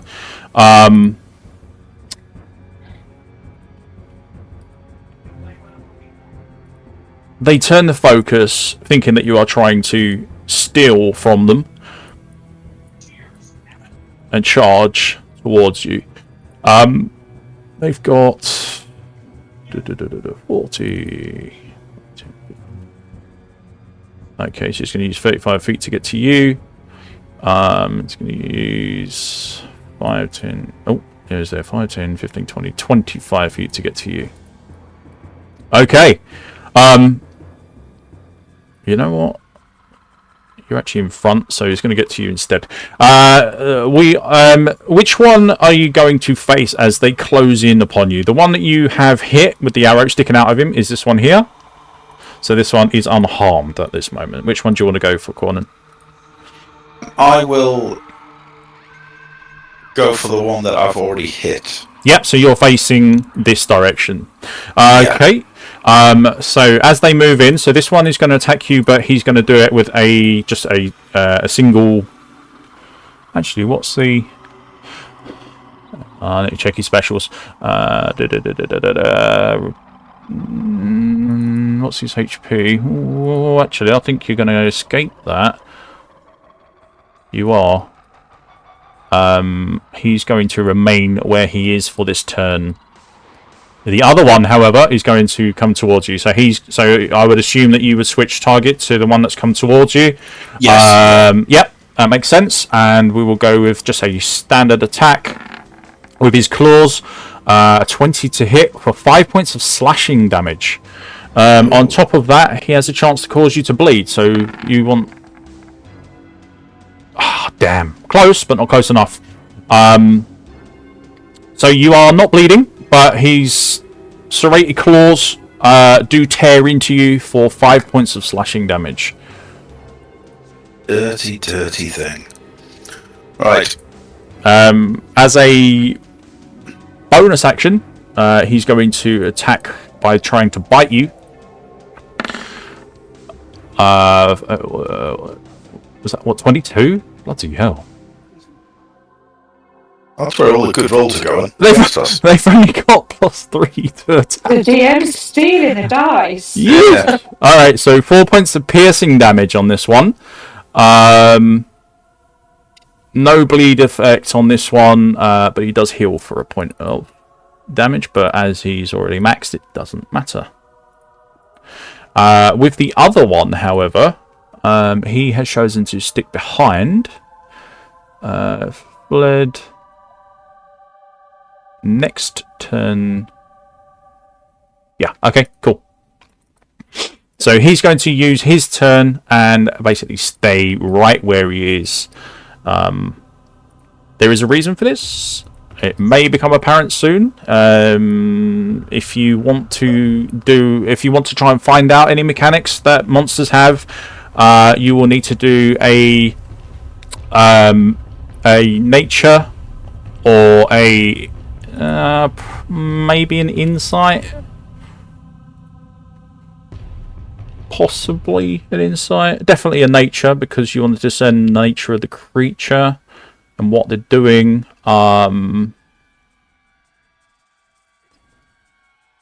Would that stop the action of the turn, would it?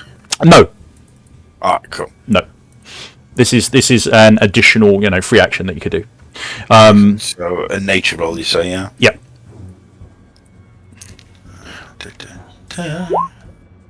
No, I observe absolutely nothing. Nope. Absolutely nothing. Nothing to see here. Go home, folks. Right. However, but that is the end of their turn. Yeah. So we move to Dorian with 10 initiatives. So, Dorian, what are you doing?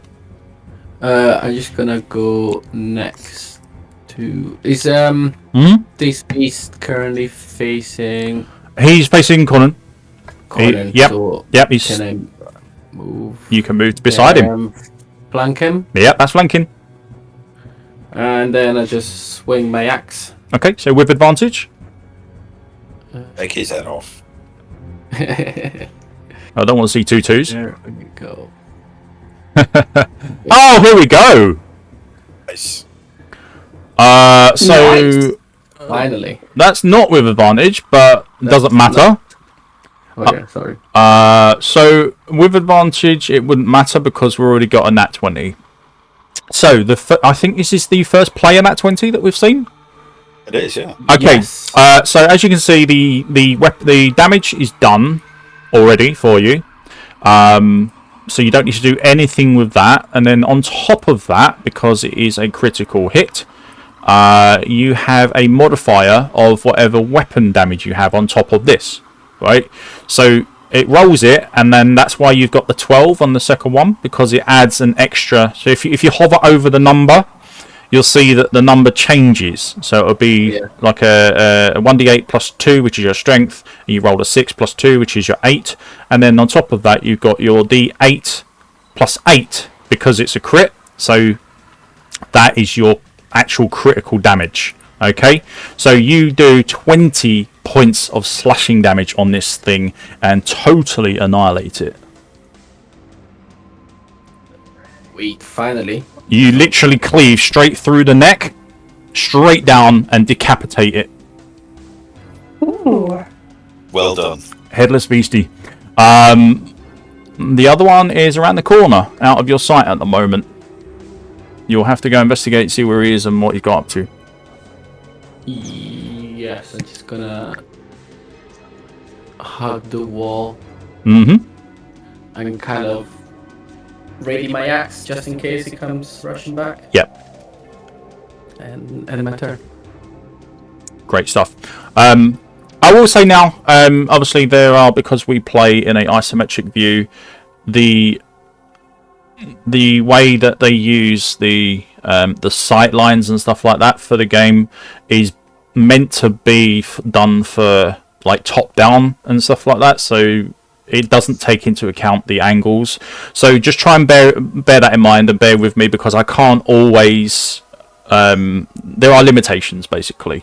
So just try to, like, obviously if you're stood next to a wall here, you're not going to see around this corner even though you've got clear sight from your character. So to get some form of idea, I would want you to make a roll so that it makes that situation fairer and it's not meta, because you've already rolled for that, you know, you rolled for that privilege to know that information basically. Does that make any sense?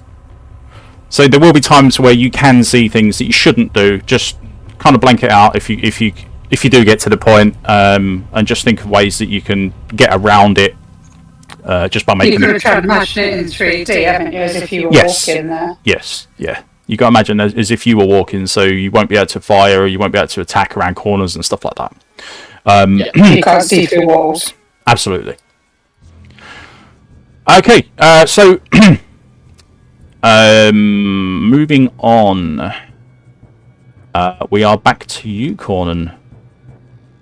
Yep, we are indeed. In my precarious state, I'm going to use my healing scroll. Yep. Okay. So it works the same way. It works the same way as whatever level you have of that spell. Didn't say level, so I'm presuming it's just level 1, so 3d3. Yeah. So if you don't have if you don't have access to healing spell and you've only got the scroll, it will automatically become level 1. So you'll do 1d10. 1d10. Yep.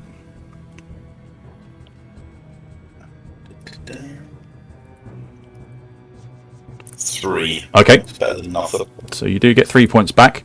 You also have a regenerative effect on you. And I will put a number 3. If I can find one. There it is. Number 3 right there. What's a little bit? No, that's fine. I thought it was a little bit big, but that'll do.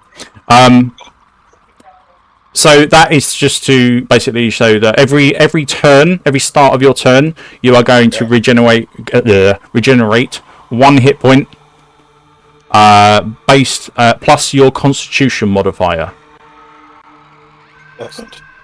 So I don't know what that is. That's down for you to decide. But that's how many hit points you're going to get each turn. So just at the start of your turn, just remember that you are regenerating. You can adjust this 3, I believe, if you want to. You can control that, or if you want, I'll do it. But yeah, just remember that effect is on you. Yeah, no worries. All right. So moving to no, still your turn. Still your turn. Sorry. To do it. Oh, yeah, school was a free action, wasn't it? That's right. So again, I will step forward there, step forward, and see him again. So we'll have another shot at him. Yep, go ahead. 8. Christ. An 8. An 8 hits. You do 1 point of piercing. No, you do an extra 2.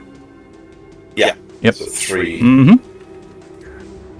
This thing yelps out in pain, but manages to right itself as it leans against the wall.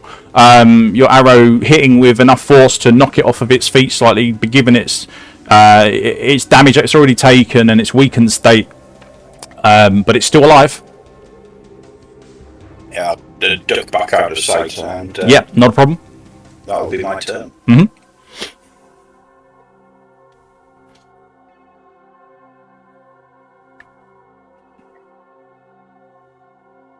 Remember, as a rogue, if you want to use your bonus action to hide, you can.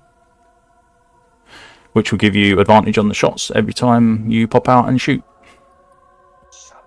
Oh, yes. Indeed. Well reminded. Thank you, DM. Providing the stealth roll is high enough, obviously. Yeah. So, yeah. So if you want... Yep.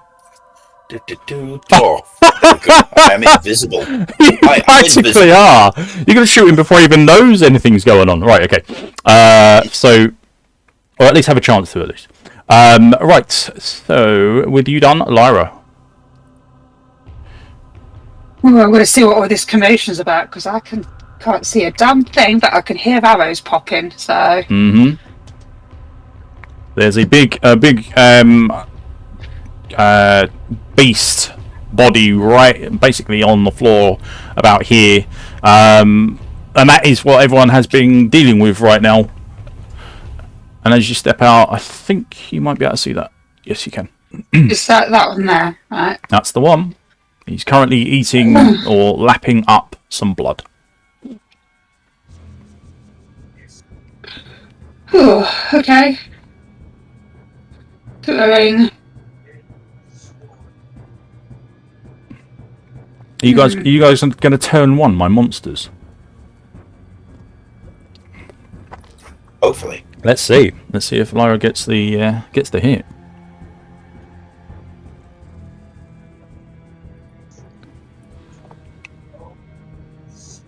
I'm going to very frost it. Yep. 19 to hit.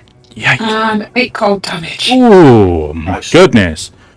You watch as the beam strikes this creature and starts to literally encase the entire side of it. That was where the arrow pierced just now.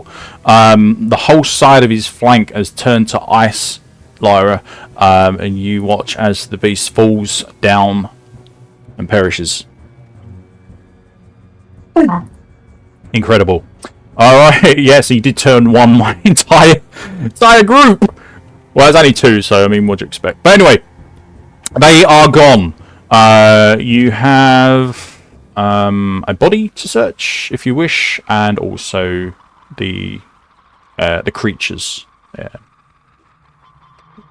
Yes. So, how do you want to do this? You can go to the body and do that first, or you can do the investigation rolls first. To do the investigation rolls? Yeah. Sorry, not investigation. Perception rolls, wasn't it? Yeah. Perceptions. Yep. You're searching. Oh, 18. Wowee.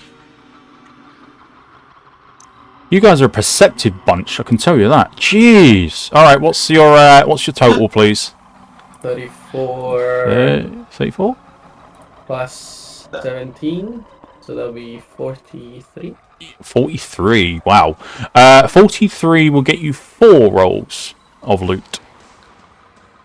I'll do 1. I'll do 1, and then Lyra can do 2 if she wants. Oh, okay, thank you. There you go. All right, you know what to do. Thawing potion. Light dagger. So Dorian, we need to see what quality the light dagger is, and also the long axe as well, and the small shit. Yeesh. Wow. Okay. So somewhere there's a little secret stash of equipment going on in this room, possibly from fallen adventurers that have been dragged through here at some point, and you're managing to find their stuff. Right. So. When it comes to rolling equipment, we need to decide on whether they're magical or not, basically. So Dorian, if you want to roll item rarity for me. Here we go. It's a standard weapon with no aura, so that means it's non-magical. Okay. Who's next? Lyra. If you want to do your long axe, standard long axe, and a standard shield. So no magical items there. Unlucky. But it does give you 3 items potentially to do whatever it is you want to do with it.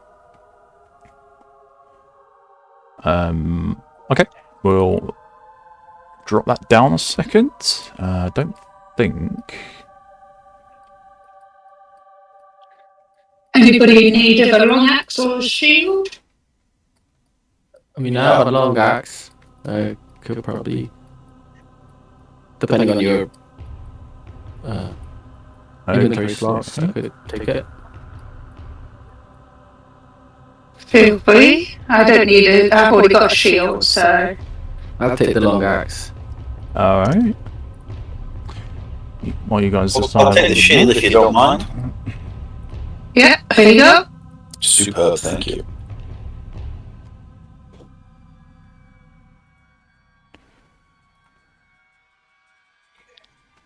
Sweet. Can we search the carcasses, I guess, of the beasts? All the searching is done for this area. Cool. Yep. Yep.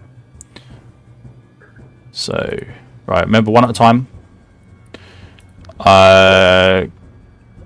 Cornan, as the combat has ended, but you've still got regeneration. That will kick in when you next jump into combat. Excellent. All right, so you don't lose that effect. Yeah. Yep. Excellent, thank Are you. we going straight on, or are we heading the other direction? Oh, that's a good question.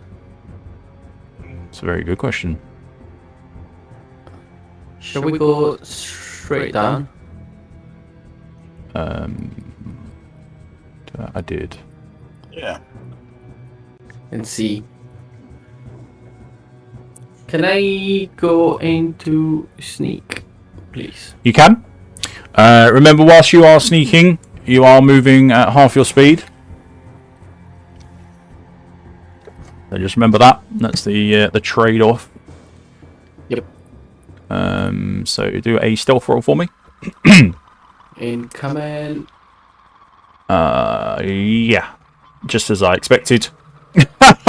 Yep.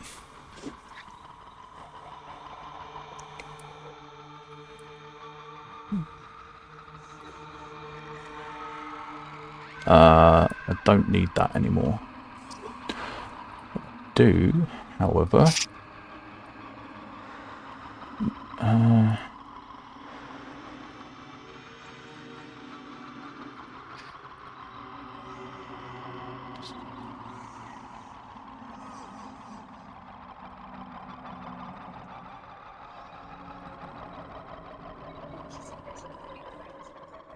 it's not.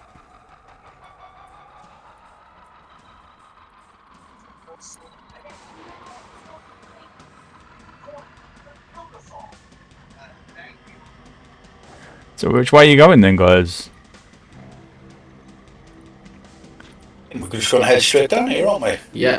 Down this Should road. I start? Straight down. Yeah. Lead on, Macduff. So 5, 3, 4. Cool, that's my turn. Mm-hmm.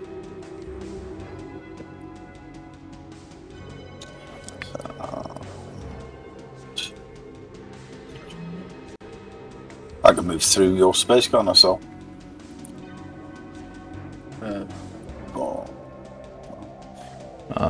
It's the sim room.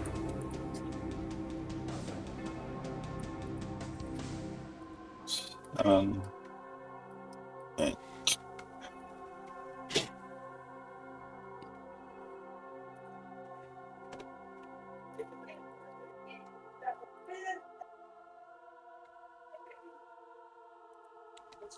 Okay.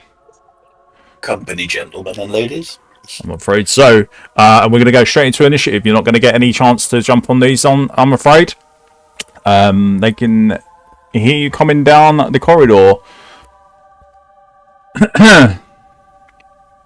So, These are obviously skeletal in nature.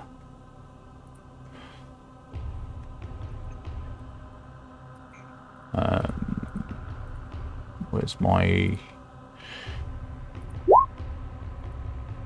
I need that one, and I need that one. Okay.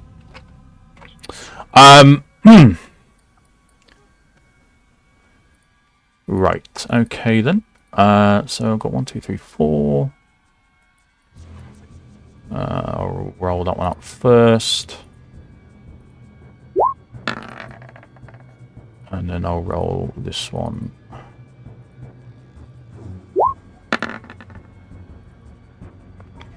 Okay.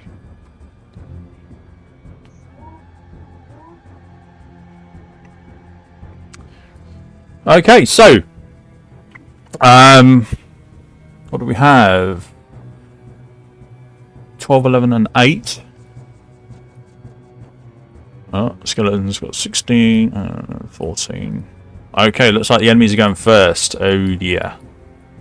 Alright. Again. So, with that done, we will go on to our first turn. Clicking their bony little bodies over towards you, Cornan.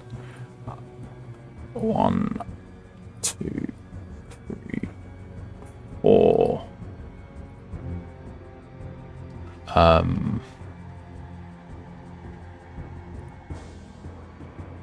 What do we have? 30. 1, 2, 3, 4. 1. Oh. 2, 3, 4. 1.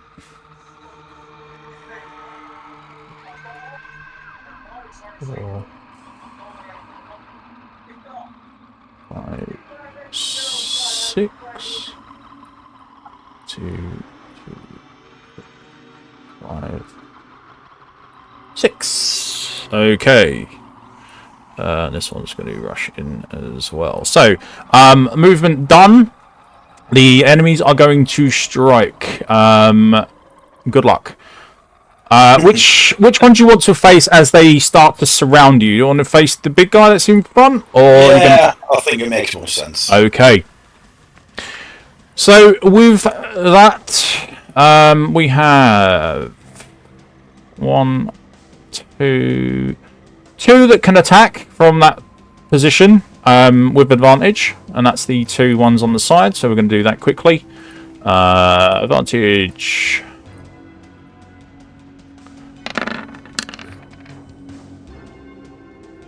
A 7. So one of them strikes you for 13 is the roll. I think you've got 14 AC, haven't you? Yes. So we're going to drop that down to 3 points of slashing damage. Lovely. So you instantly half it as he just about manages to get a scratch on you. The next one will do the same thing. Oh dear. Oh dear. Down. Oh yeah, we did not want to see that. So damage wise, yikes. No. Wait. Wrong one. Ignore that. I'll hide that. I'll do it again. So the first one.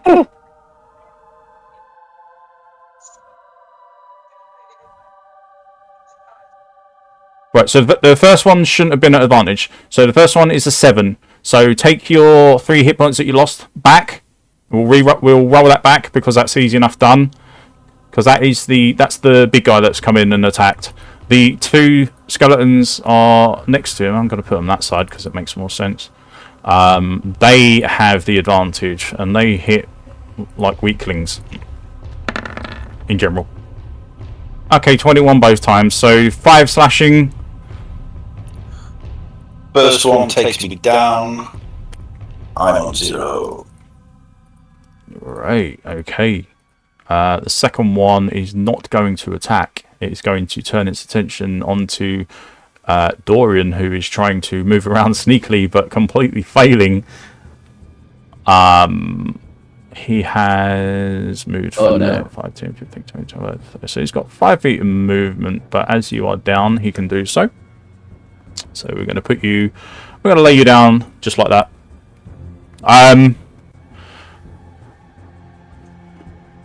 Now... They went first, didn't they? So you didn't get a chance for your regen to kick in. So that is, I'm afraid, going to end. They can no longer move, so they haven't got any more movement this turn. So we're done with that and that. Right, Lyra, you're up. Ooh, okay. I can just see them. You can just about see what's going on ahead. Yes. Cornan has been absolutely swarmed and surrounded by these little bony critters. They managed to take him down, possibly in just sheer numbers, but yes, it's not looking too great at the moment, but what do you want to do?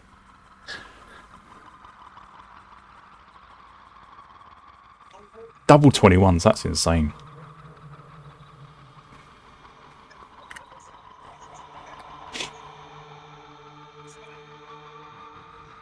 Hmm.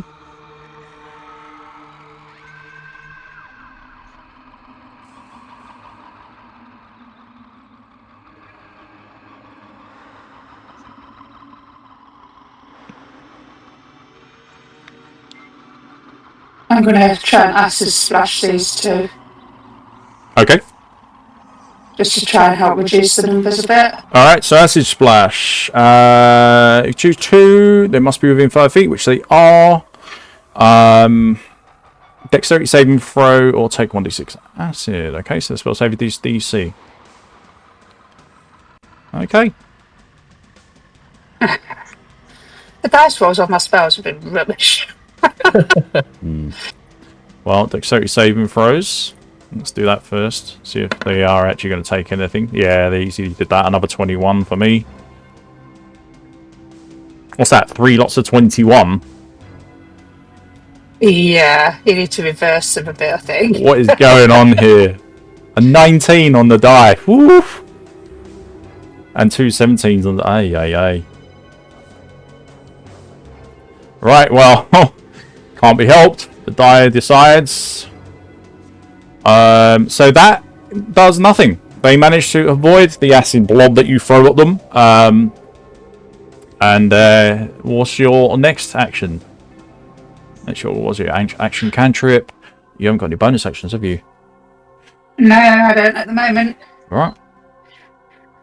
Which sucks. Do you want to move? You can move. I think I'm going to move behind this pole. Yeah, not a bad idea. Kind of break line of sight with them. Give myself- Yeah, give yourself some extra AC against range, but none of them have range. But hey, it's good thinking. So, as Lyra takes cover, we move to you, Dorian.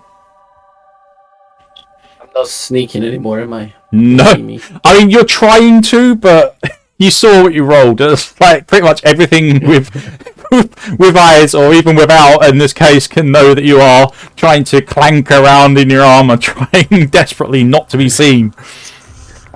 With that, I think you've got the idea that you are not being very successful, and I'm going to say that you come out your stealth. Cool. So you got full movement of 30. So I'm just gonna move down. Oh goodness. 2, 3, 4, and swing. Take a swing. The one in front of me. Yeah. The long axe. There.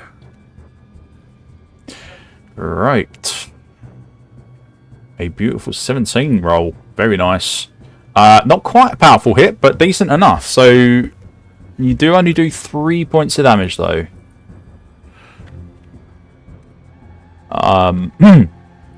Sadly, the hit isn't as direct as you might have hoped. But yeah, you still hit, you still struck, and you still did damage to him.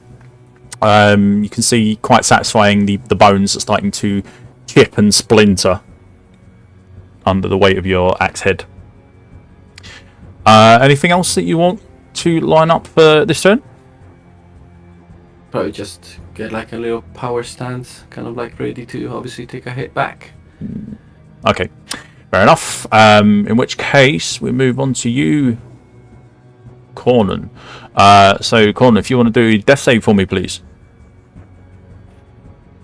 Indeed, right.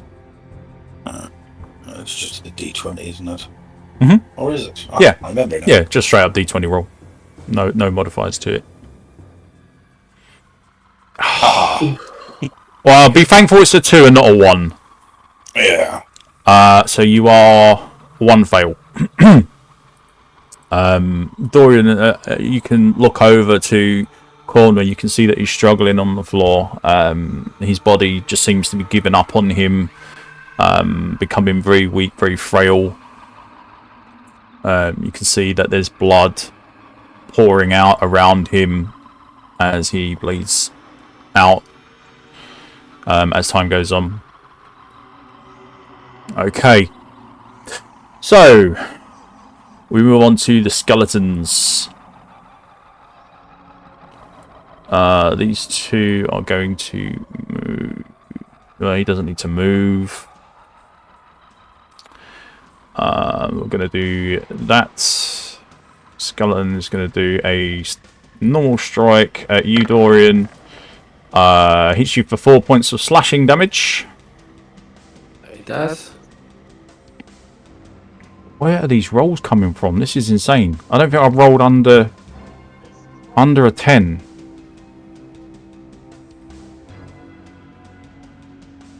The modifiers aren't even great.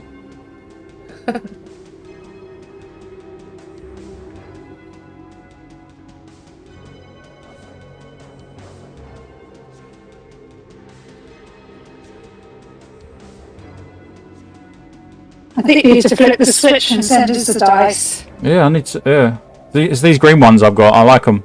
I don't know why. Just anyway. The one that is moving in along the side is going to attack with advantage. I didn't do that properly.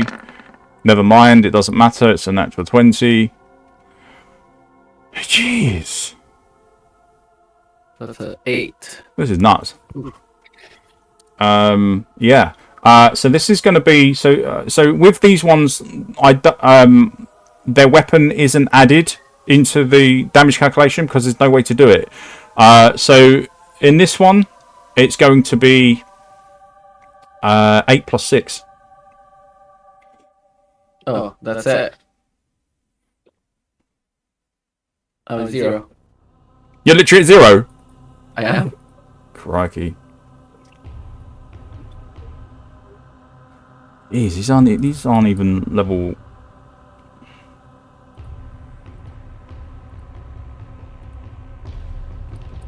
These aren't even strong. Okay. And you were complaining a minute ago that we'd done the last 2 monsters in 1 turn. I know. I know.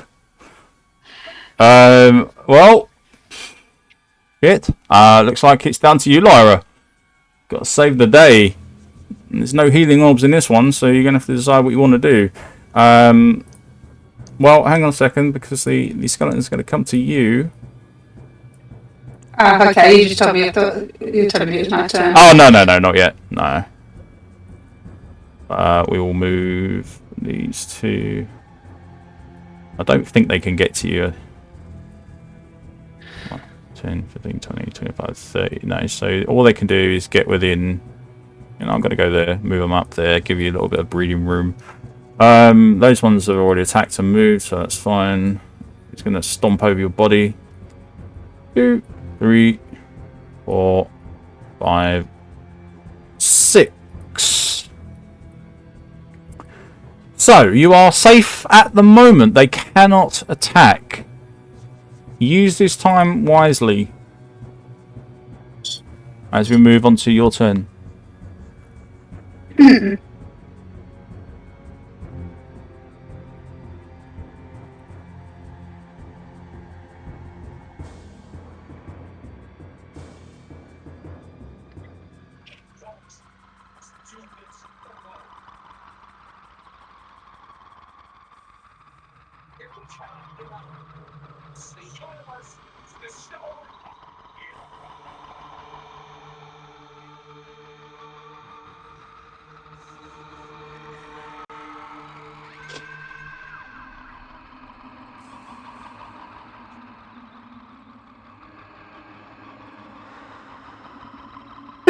I'm going to use my magic missile. Yeah, yeah, you can do that. On who? I'm going to start here. Okay. It's 3 glowing darts. I'm going to start somewhere, and I think this guy's a tad too close. So, don't forget, they don't. It's not a roll to hit, so you can use it. It's like using. It's like pulling. Yeah, but it's like pulling out a shotgun. You're absolutely fine to use it as a diagonal because it's a spell. okay, I'll go for this guy then. Ranged weapons of any kind, physical or spell, can always be used at diagonals. Right, so... is that max? 24... Cool. So that will be 4 points per dart. So that's 12 points of damage. Where do you want those 12 points to go? This is hard.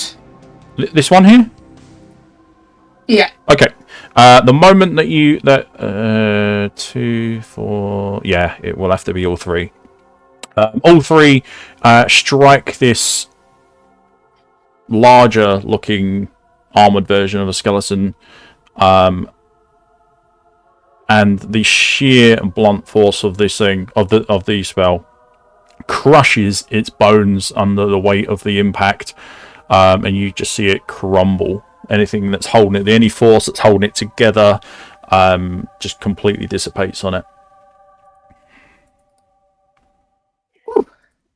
Oh, it's 1. Okay, you still got movement. Yeah. So 1. Divine of something. 2. So we will move the captain.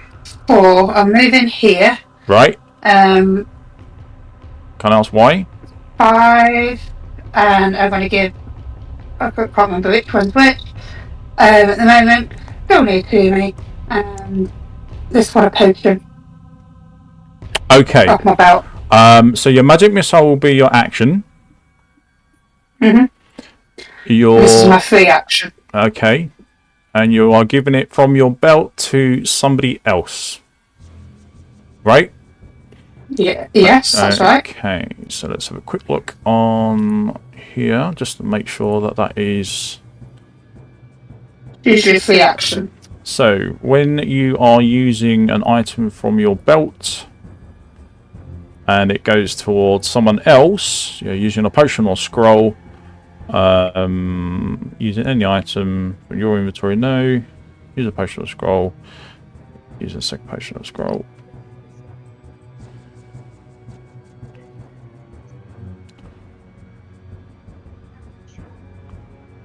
Yep, that's going to be a free action for you. So that's your free action used and your action used. Yep, that's right. So that's a free action, and so if you want to roll your health dice for a minor healing, please. Minor healing. That is my only healing potion.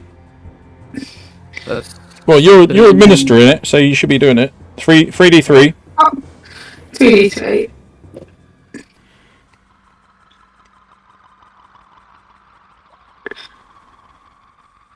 So all in one swift movement, Lyra kneels down beside Dorian, grabs something off of her belt, pours it down his throat, and tries to like massage the muscles on his throat quickly just to get that potion down into him.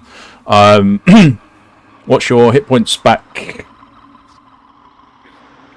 I haven't got a D3. I can't remember how to type it. Forward Is slash. exclamation roll is Forward slash. forward slash. Yeah, Discord is exclamation mark. So forward slash roll. Space. How many 3D3. D3 is it? 3. 3D3. There you go. Okay. There we go. Hopefully that will get you back up. That is a good amount of healing. Right. So with that healing done, Dorian, you stabilize. However, you have a stabilizing sickness on you. When you come back from 0, if you don't do it with a natural 20, or you don't do it with a potion of rejuvenation, any other way causes you to have a point of exhaustion. So if you go down too many times in combat, you can potentially die. Fair. So you will be at -1 to all your rolls. But you are stable, and until you make any form of movement, you will be ignored. This is how I roll my monsters. I don't attack down players, I let them bleed out. I want you to have a chance to either roll to get yourself back up, or give your teammates a chance to get you back. So we're still with you, Lyra, at the moment. You've successfully administered healing to Dorian, who has absolutely recovered. Not fully, but a good amount. So you've still got some movement, I believe. If you want to use that, you could. I mean, where did you go? You were there, 5, 10, 15, 20, 25. You've got 5 feet. If you want to move 5 feet, you can. Probably could just move one more just to be there. safe. I mean, they could still move towards me if they wanted to, but I mean, at the moment, this is the only thing they're going to be able to do. But it is Dorian's turn, so we'll see what Dorian wants to do first. He may just pop up and start trying to swing. Okay, Dorian, we are with you. I think that's probably one of the idea is way too many, so I'm just gonna. Are they still looking at? They are focused on Lyra. At this point in time, they are going to swarm her and stop her from moving. They've easily got enough movement to get every single one of these around her in a cross shape, which means that she has nowhere to go. So yeah, I've got the big guy away. Yeah, which is great. So Big I'm guy? gonna stand up and swing at the one in front of me, please. Yeah, okay. So you bring yourself up to your knees quickly, and then standing up with your axe, you grab hold of it and give it an upward swing. Go ahead, roll to hit. Which one are you going for? The one in front of me. This one? Yeah, that one. Yeah. Instantly, you cleave it from bottom to top as you rise to your feet, instantly cleaving the skeleton in half. As you reset yourself and refocus. Nice. Welcome back. I mean, it doesn't really matter which way, does it? That's one way to make a comeback. That is absolutely one way to make a comeback. Even though it was at -1, so that will be a 12. It doesn't matter. You've still got plenty. So you've got movement, but you've only got half. But you've got less than half because of your point of exhaustion. So you've got 10 feet if you wish to use it. But bear in mind, if you move, he is in range to strike you as an attack of opportunity. I'm just gonna stand still. If you have a health potion, it would be helpful if you can. Yeah, I would absolutely top up. You got a spell? You got the healing spell? I do have the spell. Oh, can I use that as a... What did you do? You done your action to attack. What does your spell say? Can you use it as an action or bonus action, or does it have to be an action? Well, there. Let's have a look. Instant self. Use.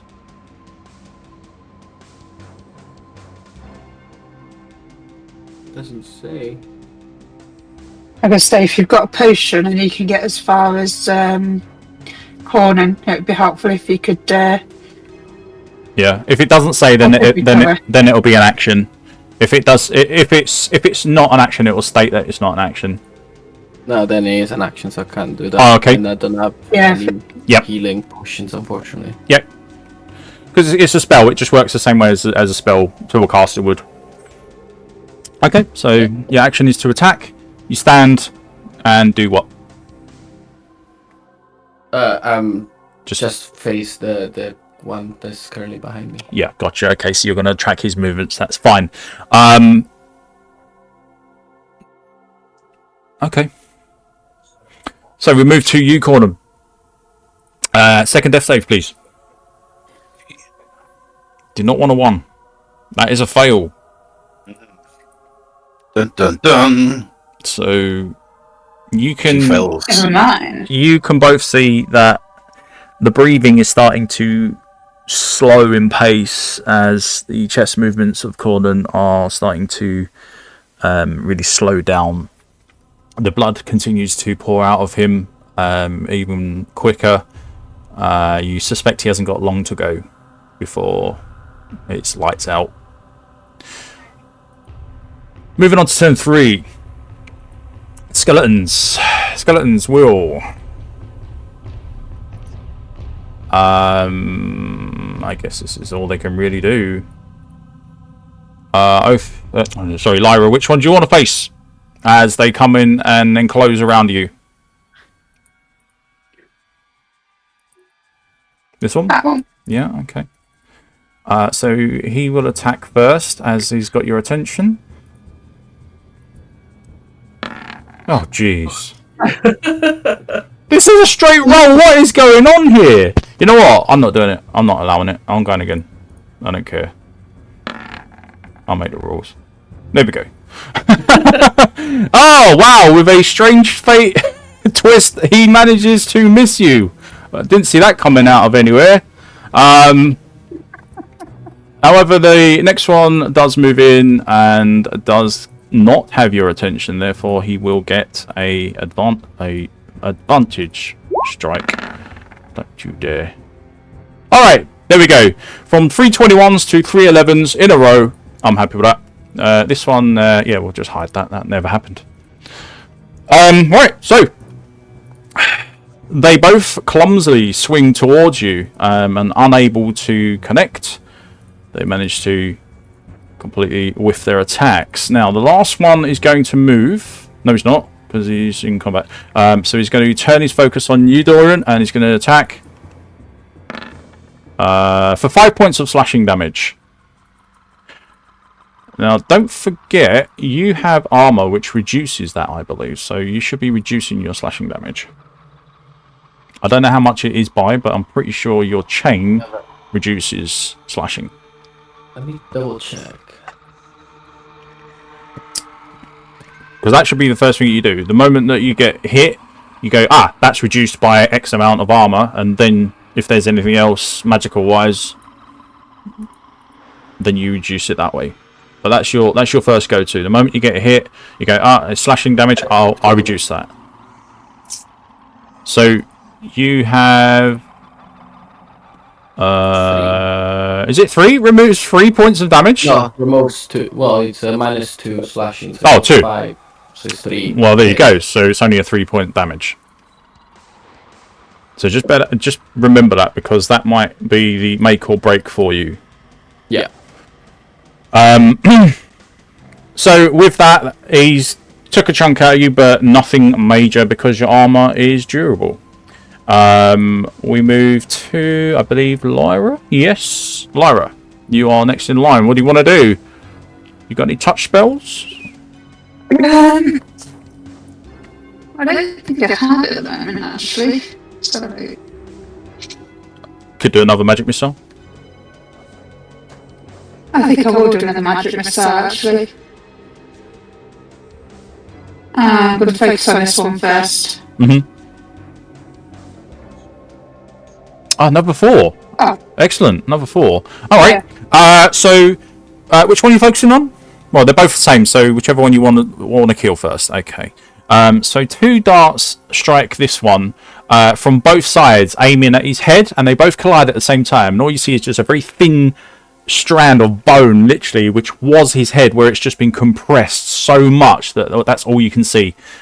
He goes down. Next one, we'll take the second bolt, unless you wish to aim it at this one. No, it doesn't really matter. Your initial... No, I'm saying focus it, yeah. Okay, it does take a huge amount of damage, but not enough to kill it. Okay. That's fine. Gotta love magic missile. We go to you, Dorian. I'm going to move first. Oh, sorry. Okay. Sorry, yep. Jumping the gun here a bit. It will get a chance. It will get a chance to hit you as you have moved out of its range, or you're attempting to. Fine. Wow! Finally, I rolled a low roll, so that doesn't hit. So continue on. It's done. Where do you want to go? Unfortunately, I don't have any more healing potions, so I can't heal you. Okay. And I don't have healing magic at the moment. Yeah, that's right. You don't. Okay. Is that the end of your turn, Lara? You done? The other question I might have actually is: does Cornan have a healing potion on his belt? I believe. No, I don't. But he's only got like loads of thawing and stuff like that, I think. Yeah, I had a healing scroll which I've already used. Yep. But yeah, I've got antidote, thawing, soothing, thawing. Yeah, it's just got everything but. Has anybody got a healing potion? No. Thawing, man, and soothing. Maybe be fine if I got really cold or really hot.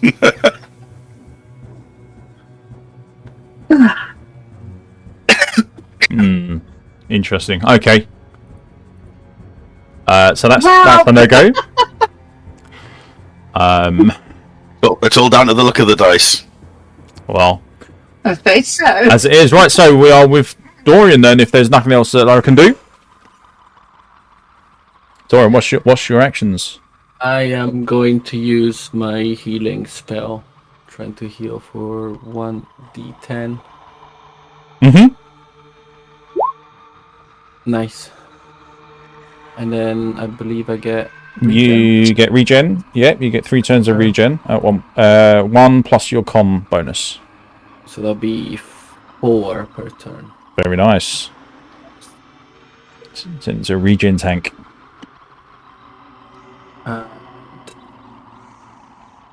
So this guy is facing me at the moment. Mm-hmm. This one's facing Lyra. At the moment, yeah. There's not been any target change. I'm just gonna stand still then at the moment. Yeah? Yep. Alright. What did you roll for hit points? 3 points of healing. Okay. Right, so your regen will obviously kick in next turn. Start of your turn. We'll put the... There we go. Put 3 on there. It's a nice amount of regen, got to say. So, Cornan. This is it. Make or break. This is literally do or die. Literally. Yes! You are holding on.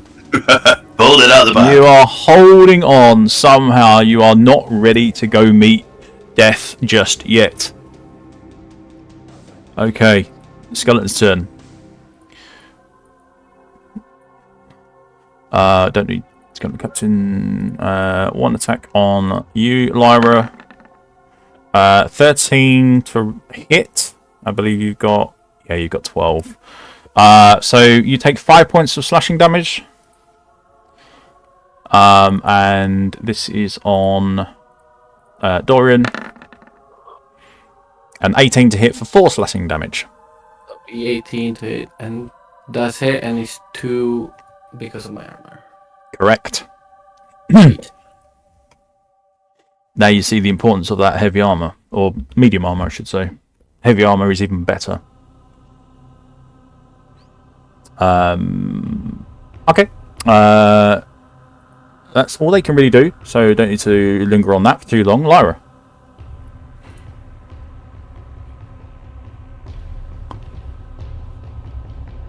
Sorry, I had to mute because the dog was barking. It's okay. I'm magic missiling again because it seems to be the most effective at the moment. Yep, for close range, absolutely. So go for the guy that's stood next to. I think because I don't know what gender they are. Yeah. So 3 times 3. So he did just hit you. You did take 5 points of slashing damage. Well, I know. I've taken it off. Okay. So 3 points. So it's 3 darts. So 3, 6, 9 points of damage. Yeah. Yeah. As each, actually, the first one will kill it. So we'll aim the other 2 on the other one, which will drop that down to that. No, actually, that, and this one will be destroyed in the first blast. Dorian, you just see 2 kind of like bolts of ice, but not quite. They are looking a little bit shimmery, and have like trails of like what you would imagine to be like a comet trail. It's the only really way to describe it, and they both slam straight past you and into the skeleton that stood in front of you. And you watch him almost crumble, but somehow his body manages to right itself just at the last minute. Okay. He's still standing? He is. Damn. He is. We need to do some major healing. Yeah, one tough cookie over there. Skeleton guy. He's That's all I can do at the moment, I'm afraid. right. Okay. Okay, he's barely holding it together at this point. But he's still there. So we go to you, Dorian. Cool. So I take my 4 points of regen. Correct. Which Take that. which is really good, actually. Yes. So that should go down to 2. That's right. Yeah. Yeah, and then I smash the guy with my axe. I hope, anyway. Ugh. That is going to miss. Lovely. So, in your weakened state, you try your best to get a quick hit in, and you just slightly aim too far to the left with your swing, and it just clunks straight into the floor. You reel back with your axe and take a attack poised position, ready to swing again. Cornan, unless you want to do anything else with your turn, Dorian. I'm just gonna stay here between. All right. So Cornan, you are still not out of danger yet, sir. So we have 2-2. The next one decides. Hey, the next one decides. Wow, interesting. That is. Jeez. Okay, so yeah, you are fighting it, but it's on a knife's edge at this point. The skeleton is going to strike again at you, Dorian. I don't need to fancy this up. Obviously, you are stuck in melee combat with him. That's an 18 for 3 points of slashing. Round down for damage and up for healing, so it'll be 1 point of slashing damage. Point of slashing damage. Well, it's So he doesn't. So it's just the armor takes it. Yep. So it basically means you've reduced it to a point of where it cannot be reduced any further. So you will be taking the minimum of 1 point of damage. Cool. So that's 1. Yep. So that's like barely a graze in your state. So he's just slapped your armor basically and caused barely anything, like a bruise. Okay. That's all it can do. So we move on to Lyra. An incoming magic missile. Oh, another one. Ew. Okay.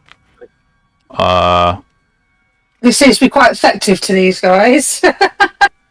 The force seems to be shattering into their lovely little bones. All right. So after the first dart, this creature falls apart. The bones literally scatter as the second and third dart hit the target as well, as it crumbles and just sending all kinds of bones, different shapes, sizes, splintered, broken, everything all the way across the floor. But with that crucial bit of magic use towards the end of that battle, you guys have managed to pull through pretty well. Dorian, you still have 2 points on your regen, which will that will carry over unless you drop. Well, what you want to do? Cornan's still down. We are technically out of combat, so you do have a chance to heal him if you got like first aid kits and stuff like that. Gonna try and 1d turn it again. Yeah, you can do. No, on yourself. Yes. Yeah. 6. Gonna try and look searching for a healing potion. You could, but that might be a little bit fatal. Have you got nothing else you can do? No. No one bought any first aid kits. They're just like, whatever. Okay. No. I think I intended to, but I forgot to add them to my inventory when I started out. I've got a Brilliant! shopping list. One of the most important things you could possibly bring other than healing potions. Oh, jeez. Okay. Well, in which case, Cornan, make your final save roll, please. Let's see how this goes. Oh, jeez. Loved it. Oh, man. You know what, actually? No. There is something you can do. As you are not in combat anymore, you can take the help action. And as the help action is a minimum of a 1 on the dice, that brings you up to a death save of 10, which is a save. Oh. So if one person is willing to do that, I'm going to say Lyra, because the healing spell will go off. The healing spell will go off for Dorian.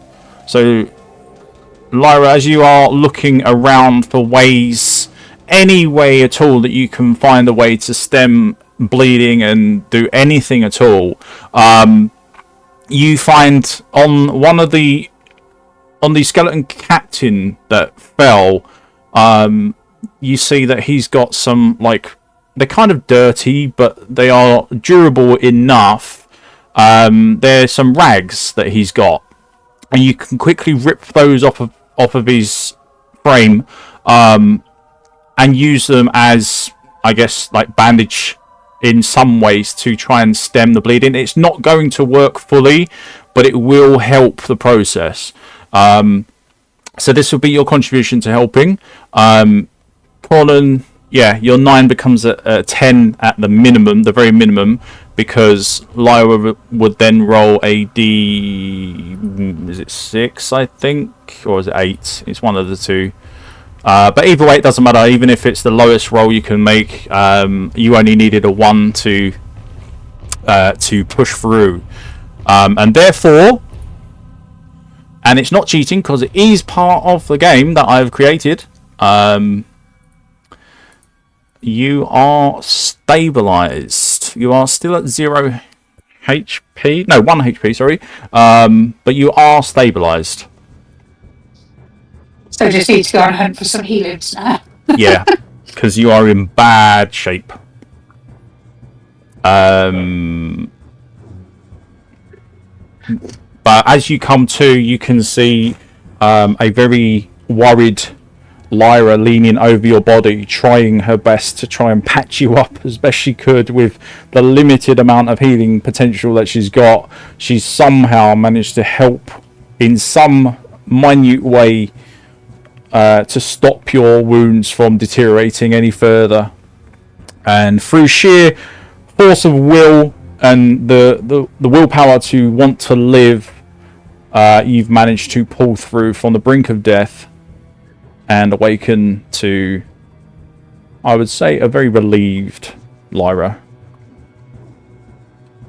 Thank you very much. That was way harder than it was supposed to be. Where are we?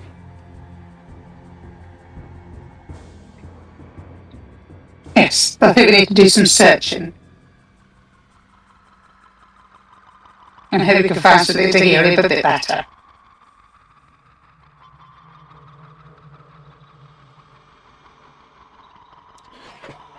Yeah, you can absolutely do that. So the equipment that is on the creatures are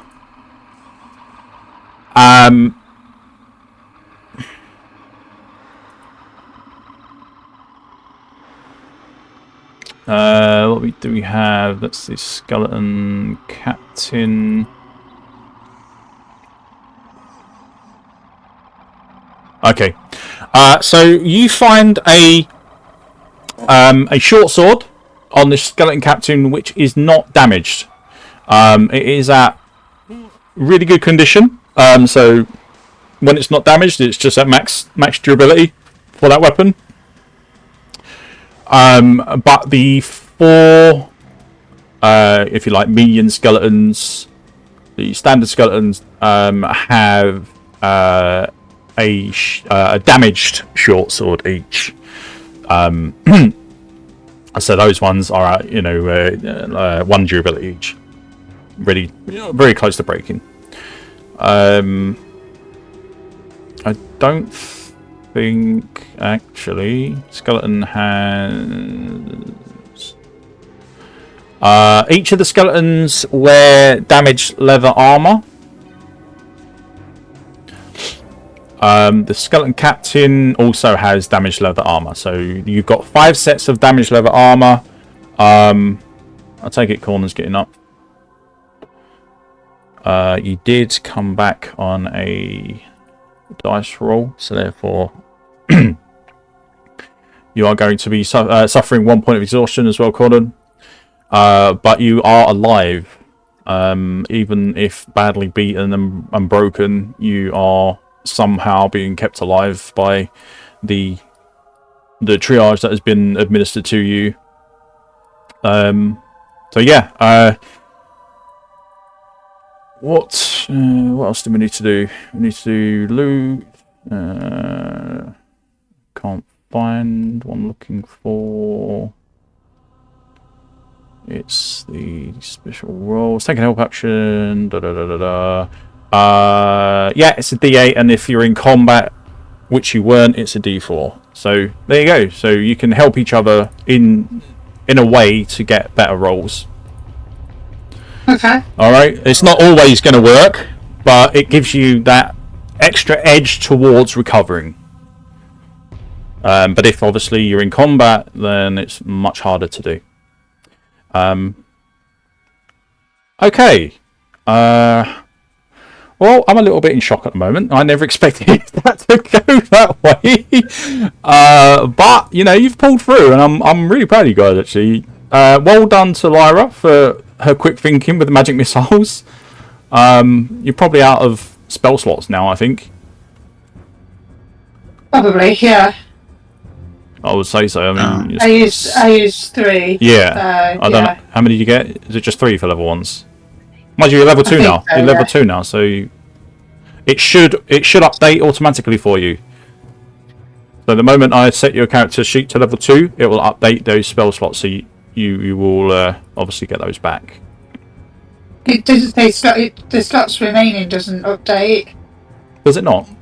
In which case, No. then it just means that that's how many you have for that level as well. So you don't get any advantage, any extra at level 2. That's all it means. So I have 3. I've used 3. Okay, so you are out of spells, right? Okay. Bear that in mind. Okay, that's all I'm going to say. I'm not going to tell you what to do. I'm not going to give you ideas. I'm just going to say bear that in mind. You are spellless, and as a spellcaster, that could be a really bad thing. I've Right. still got cantrips. Yeah, you got your cantrips. But your cantrips are nowhere near as good as what your for magic missile. Magic missile is one of the best spells in the game. Right. I need to do it there. So how's everyone's hit points at this moment? Got a comedian. No. So we've got 1 for Cornan, Yeah, just 1 on me. 15 for Dorian. Yep. Okay. The 15 and the 12 is fine. I'm going to say, Cornan, if you are going to spend time looking for items, I'm going to have you roll at disadvantage, please. Yeah, no worries. Bear in mind, your rolls are also at -1 as well, guys, yeah? But because of your Sickness. that's the one, Yeah. your exhaustion. Ah, So it does get more and more difficult. Okay. Oh dear. 3 for Lyra. 1 basically for me. Yep. Yikes. And a Wow. 3, so 2. I don't even think that breaks the. I mean, you need a minimum of a 10. Nope, an 11. Yeah, I don't think you got that combined. No, that's 2. That's 2. That's 1. That's 3. So 6. Well, this area is devoid of anything that is going to be useful.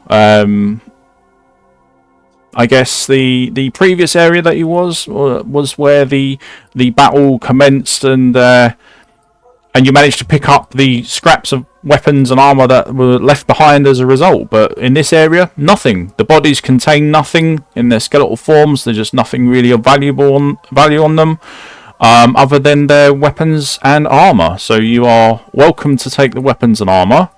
The weapons, I've told you what they are. There's 1 short sword that isn't damaged. There's 4 that are damaged, and there's 5 sets of damaged leather armor. On top of that, I think they've got shields as well. I believe the main guy has a shield. Let me just double check.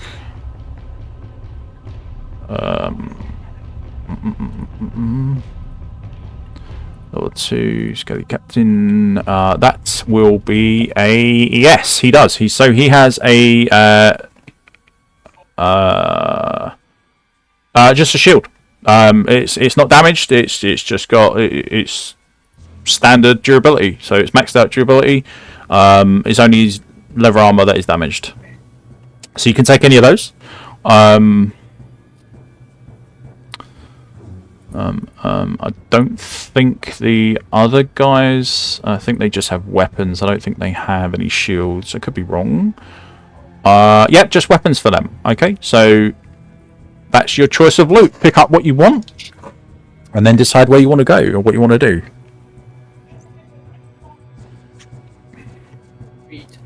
So I got half now of my movement.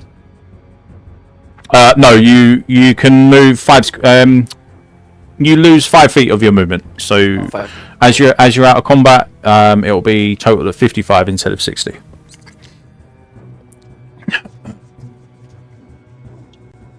Just gonna go towards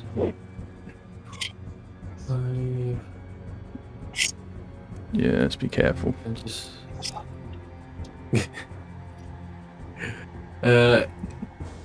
Can I? Do I see anything? It's just a grave tomb, I guess. They are stone sarcophagus. Normally they are fairly well sealed. These ones are open. Can I see anything inside? You Or can. Are they open? You can see the insides of the sarcophagus. So you can see the material that has been laid on the inside where the body would be generally placed. But that is all you can see. There's no belongings, no body in there for a start, which there should be. So yes, they're all completely open. All three of these are completely open.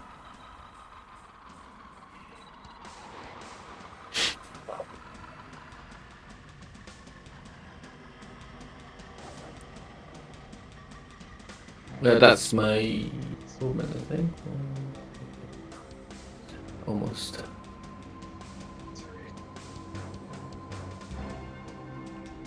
Just gonna go back. That's it, I think. For now. For me. Okay. Alright, who's up next? Lyra, do you want to have a wander?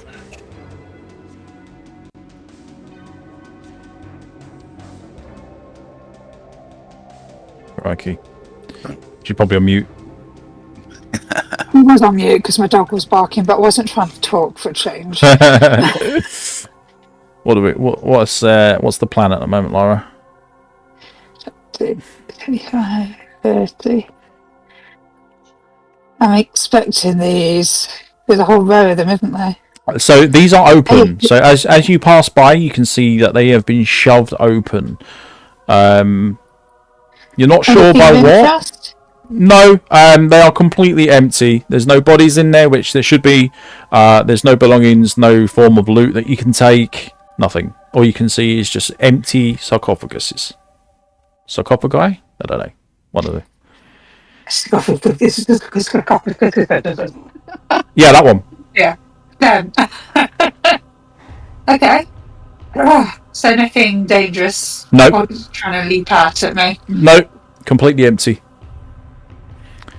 The lids have been slid open and have fallen behind, so between the sarcophagus and the wall itself. So you are just peering straight into empty vessel containers. Okay. I can see the end of the wall and a possible passageway up there. Mm-hmm. But I'm close to the end of my movement, so that's probably me for now. Righto. Okay.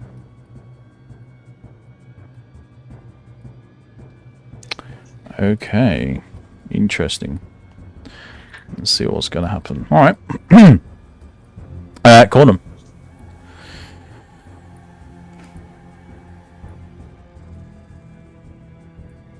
Don't go too far, I got you in trouble last time. Would you like to take a chance at going into stealth? You'll move slower, but you'll be more protected. Not the worst idea I've heard all day, to be honest.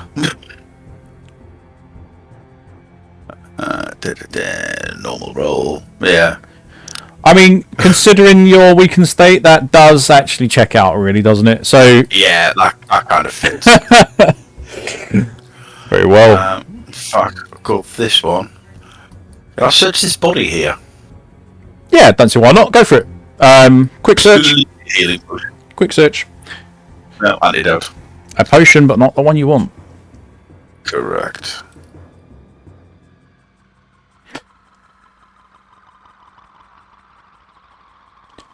I'll call it quits there.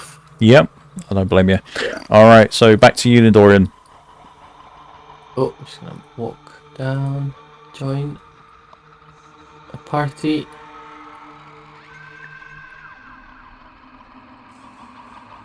How is it? One, two.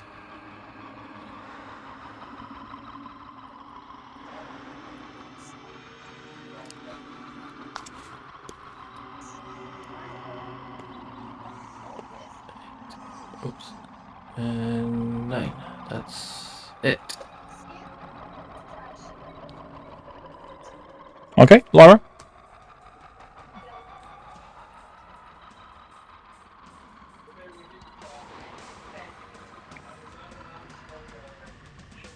Okay, I'm moving again. Now, if you guys wanted to, you can always spend another half hour and just take a quick relax, so you can get your hit points and MP dice. Get you some hit points and MP back if you need it. That would be helpful. Yeah. Yeah. That's not a bad shout. All right. So we'll make a note of that. So that's an hour total. Come on, lucky hit dice.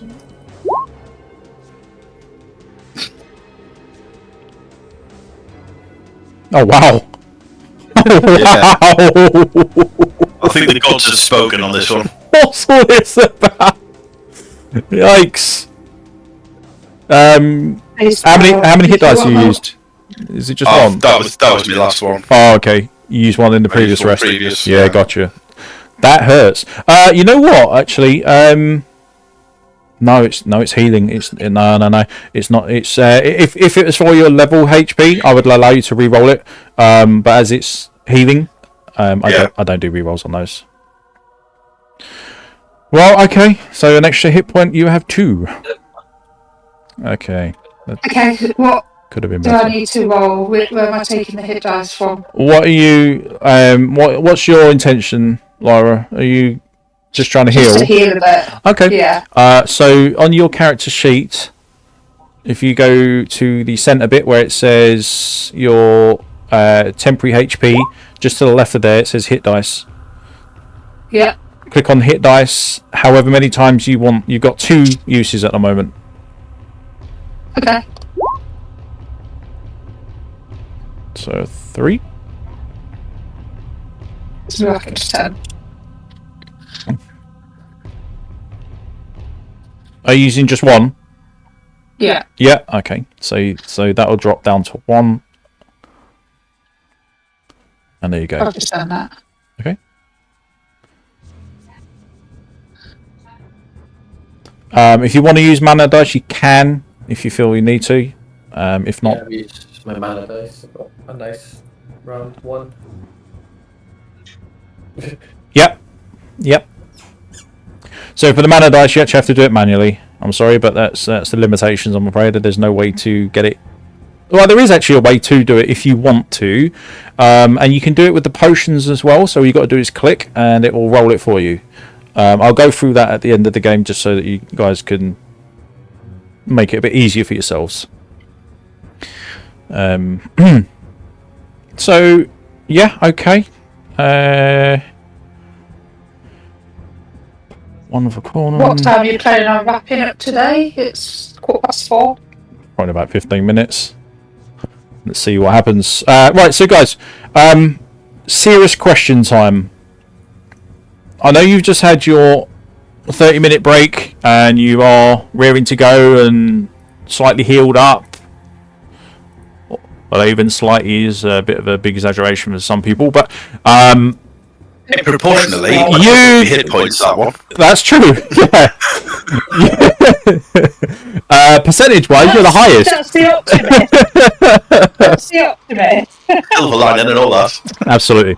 No, but seriously, what do you want to do? Do you want to push on past this section and go around this corner?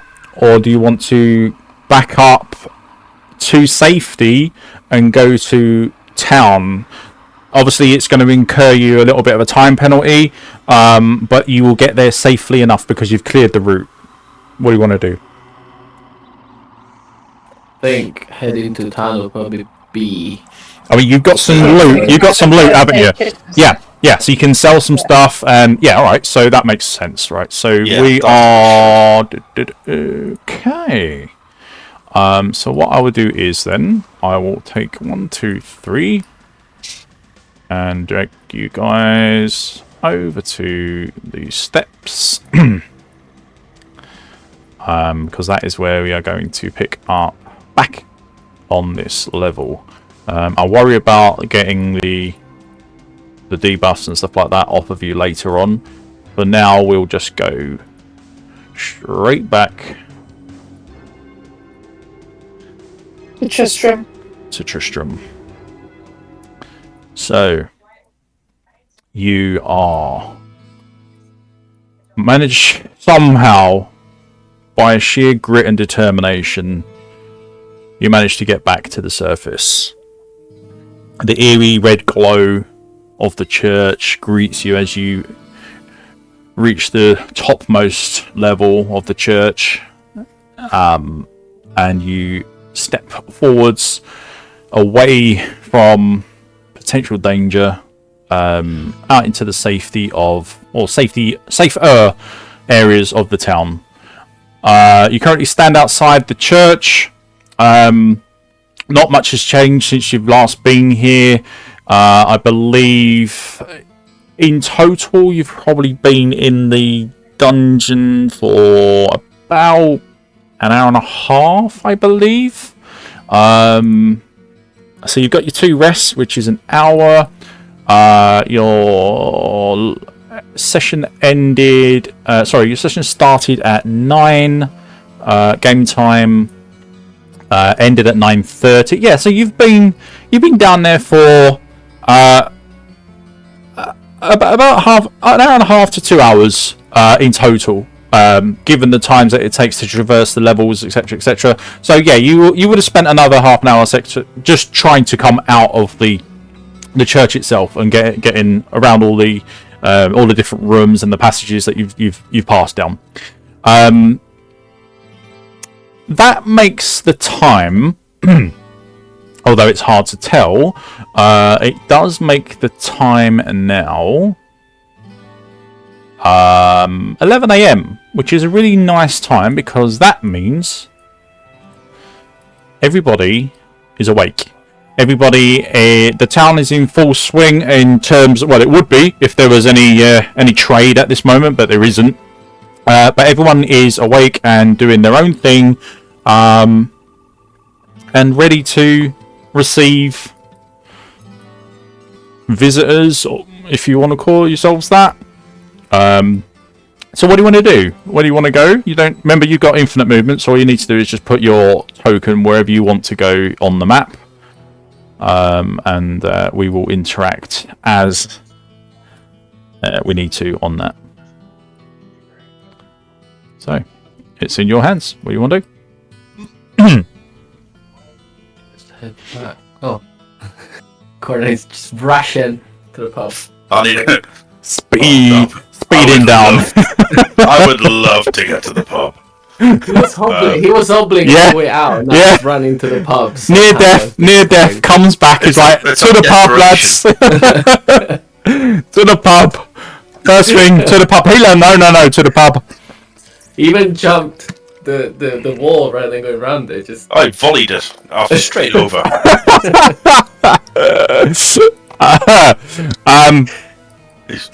It's a race to get to the shop to buy the healing potions. Did you jump over the wall? Give me a dexterity check. No. Oh well, no, come on. I want to see fall flat. Where is it?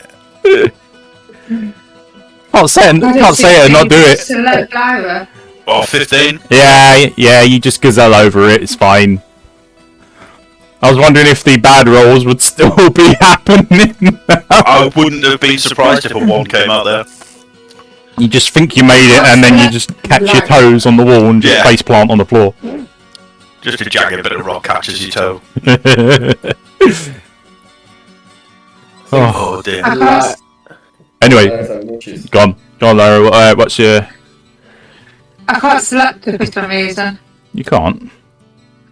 No. Interesting. Ah, that's why. No, that's not what I wanted. I wanted LY. There you are. There you go. Thank you. For some reason you were set as a generic token. I don't know why, but hey, weird things happen. Okay. Yeah, I'm very unique. I'm not generic.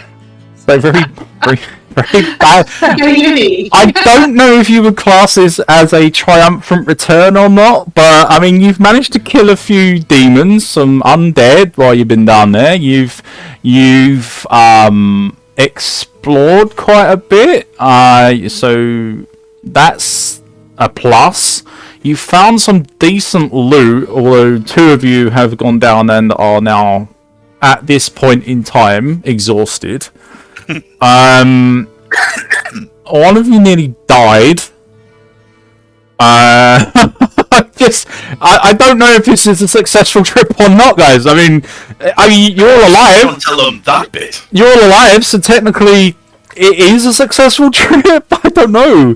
But on your trip back, what do you want to do? Everything is open. Okay, so introductions. So the first things that you're going to notice when you're back is there is now a robed figure stood right next to the fountain over here. He looks like a very old and knowledgeable man, and he seems to have his head in a large tome, most of the time just paying attention to studying of this particular tome. Behind Dorian, you have a rather burly man stood, arms folded, as he's just eyeing you up and down just to get a kind of measure of you. Wearing red leathers and stuff like that. On his hands he's got leather boots, leather gloves, but they're just more like cuffs instead of gloves. And he has just next to him a very heavily used anvil and a hammer resting on top of it. After a moment, he turns and picks up the anvil and continues hammering away at a blade that was left on there to cool slightly. Just finishing off one of his swords that he puts onto a rack that is next to the anvil as well, along with other weapons of different types on there as well. To your left, slightly over this direction, you see I would say middle-aged man, leaning towards the older side. He's definitely seen a few winters, wearing bright white robes with slight stains along the bottom of dirt and mud. He's got very kind of like priestly feel to him, although it's not quite the same. He doesn't seem to have any form of like priestly regalia or anything like the monks wore down in that you've seen down there slaying. He does have a table behind him which has lots of different apparatus on there, and it has lots of different vials that are being filled with different liquids. Some you can see are red, others are blue, others are green, others are black. So there's all different types, and you are able to see that easily. Obviously, you know of Ogden and what he's all about with his tavern, and he will be inside his tavern at this moment, behind the bar, just doing things that he would normally be doing on a day-to-day basis, along with his barmaid Gillian, who is the second person that you met, which is over here. So she will be there helping Ogden out, and performing her daily duties as well. Barnum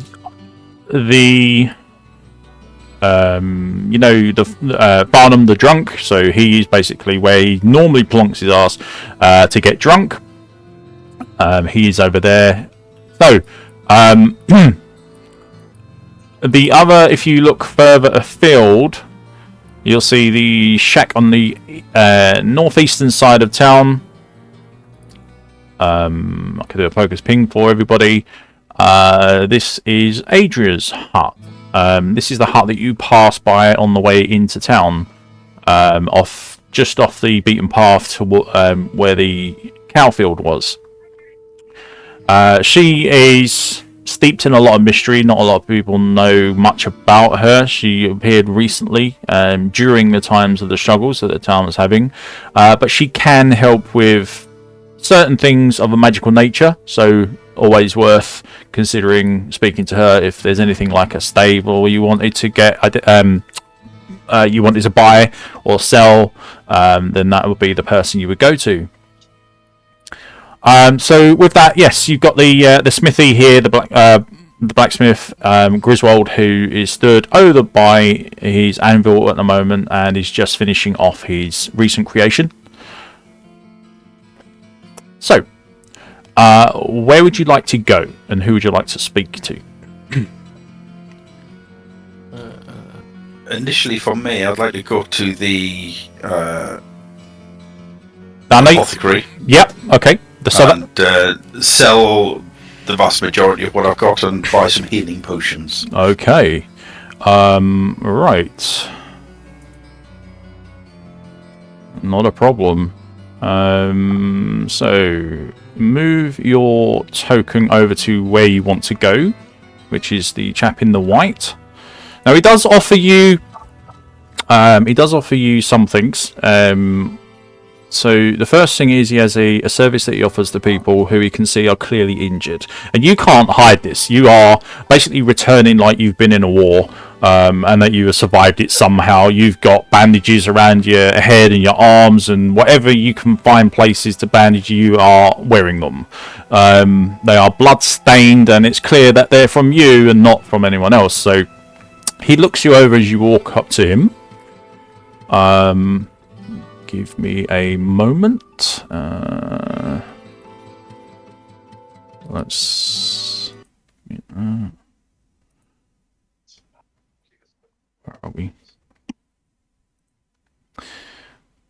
There we go. So, as you move over to him, and are within chatting distance, if you like. He says to you, that's not the right person. I need to get that one. Oh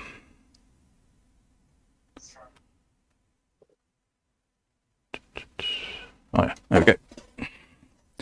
Got it. So as you approach him, he smiles, looks a little bit worried on his face, but he does have a warm greeting. Eventually.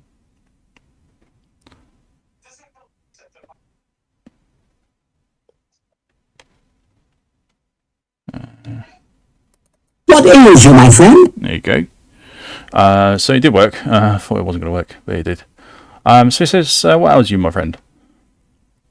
You're looking for? I've taken quite a beating in the low levels of the church. I'm hoping you could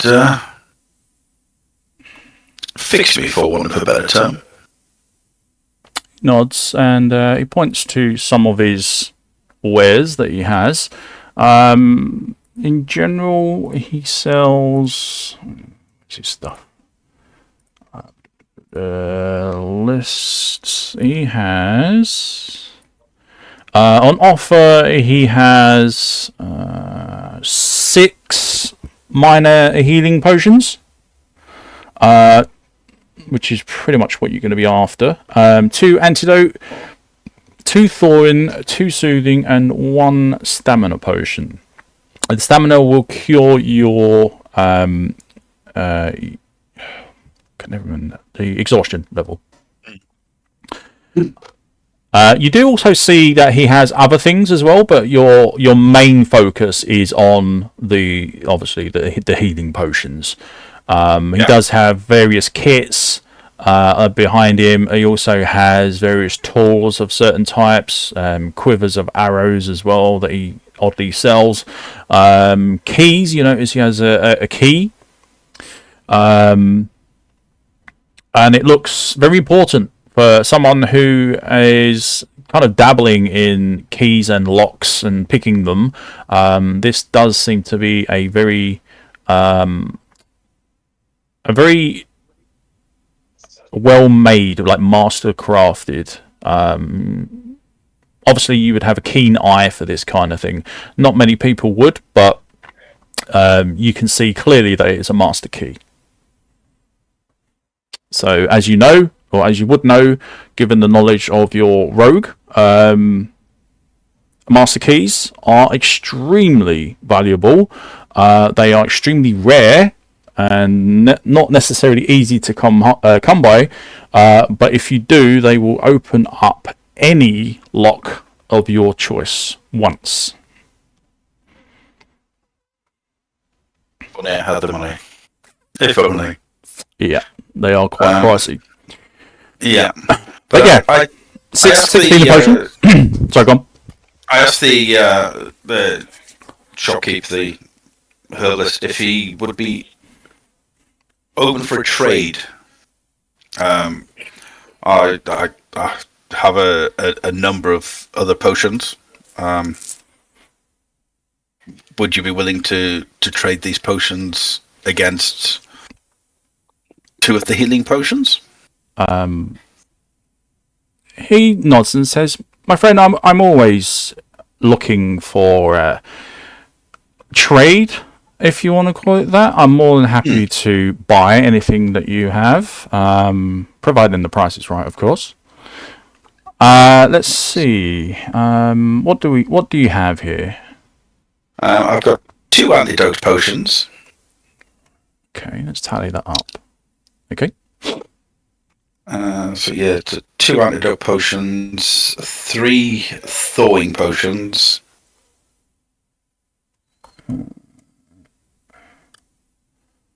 So that's 6 on that. Another 2 for the antidotes. Yeah, so that's 8 so far. And 3 soothing potions. I believe that's the same value. Yeah, that's 2 as well. 2, yeah. Yep. So that's another 6. So 6, 12. So what's that? 14 gold for those. Yeah. Yeah. Offsets the cost a little bit.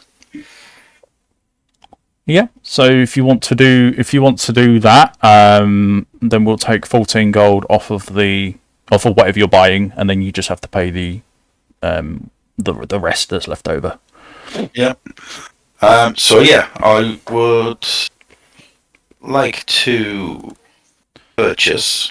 So that gives me 3 healing potions. Yep. Let's adjust the stock. So 3 healing potions are gone. So he's got 3 left. That will pretty much be me. In fact, can I sell a shield as well?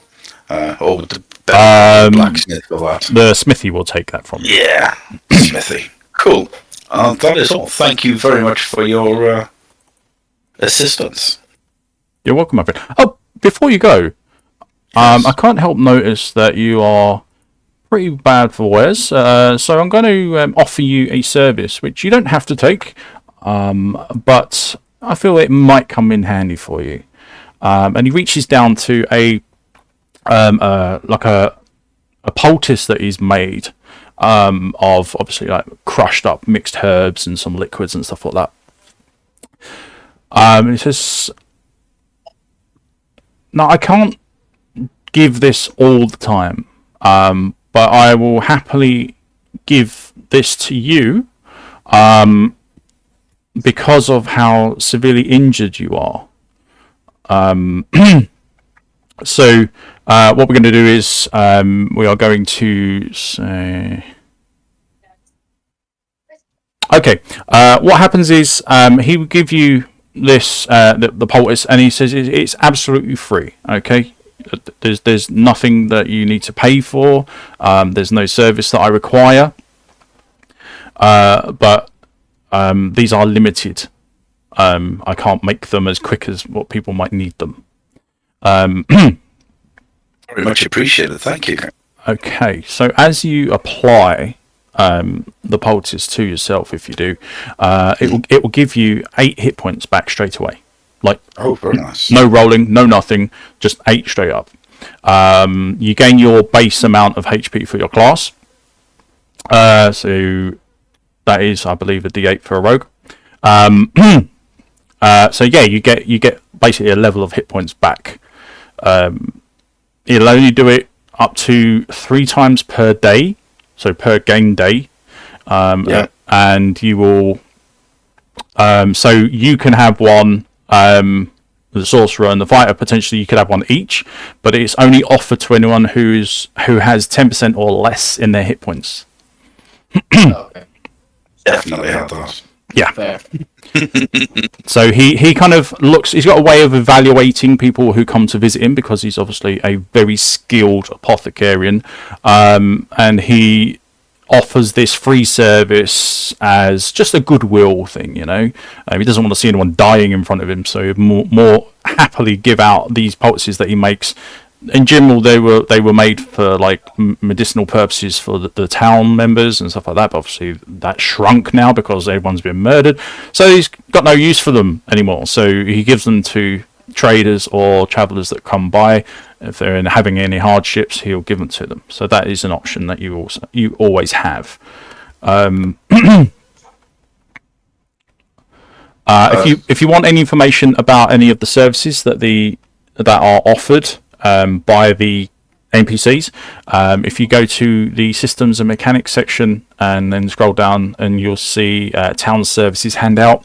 All of the information is right there, so you can always go to that expecting to get that, as long as you know that it's a limited service, basically. But yeah, so he'll happily hand you over that, and you can use it to get instant 8 hit points back. Oh, that is very, very much appreciated. Not a problem. Oh. Yeah. Cool. What's everyone else planning on? I'm gonna go see the smithy. You want to see the smithy? Okay. These tools while you're there. As you approach the smithy, he looks up from his recent work. He's admiring his craftsmanship. He can knock these out so easily now, it's unreal. And he does so quite often. This is how he makes his keep. This is how he makes his living, and is able to stay alive in these dark times. So,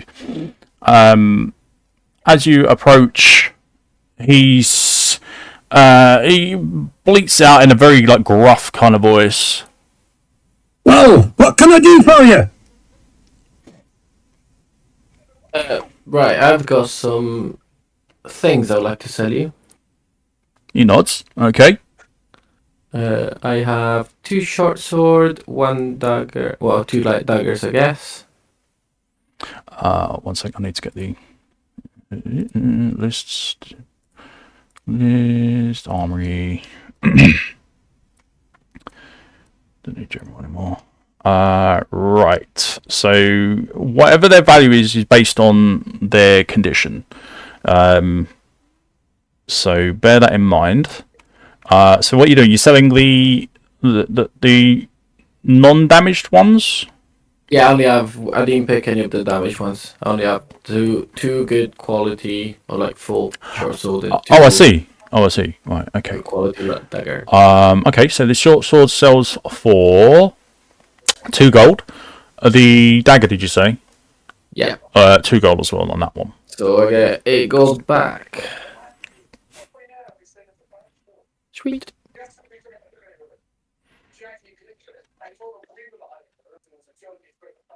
Yep. If they're damaged, if you got anything damaged that you want to sell, in terms of, I can now add those to the stock lists, because if they're in pristine condition, you can actually resell those. So what was it? A short sword. How many short swords? Short swords and 2 light daggers. Right. 2 light daggers. So that goes up to 5. Oh, 5 and a short sword. 2 short swords. Yes. Oh, so that's 5 as well. Easy. Nice. Yep. Anything else? That it's all for now. Thank you. Excellent. Okay. All right. Lyra, is there anything that you are hoping to do whilst you're in town? Yeah, I'm going to pop over to Pippin's. Okay. Pepins? Yeah, Pepins. Pepins, yeah. I'm thinking of Lord of the Rings, yeah. So I'm going to grab 2 heat potions, Oh, right, yeah. a first aid kit, and a potion making kit.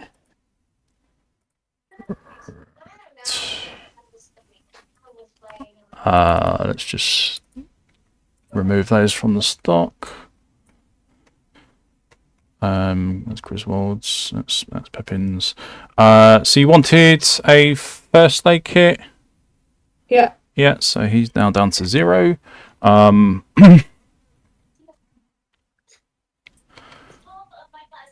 what else? Sorry, healing potions.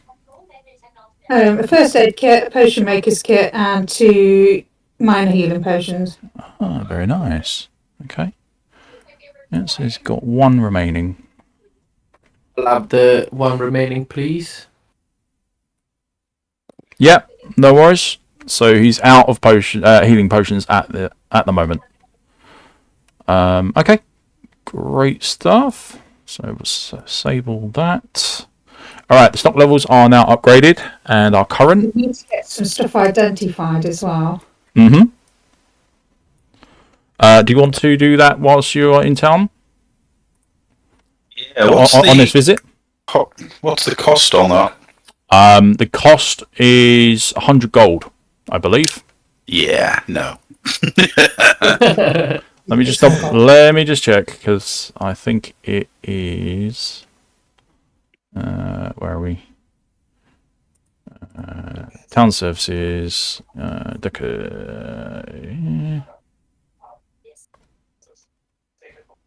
Yeah, 100 gold to identify a single item. The kit uses, when it says durability 3, does that mean it's got 3 uses? Mm-hmm. Yep. So yeah, treat it like doses or charges or that kind of thing. What I head to the blacksmith as well. I want to sell some bits and pieces that were collected on the way in.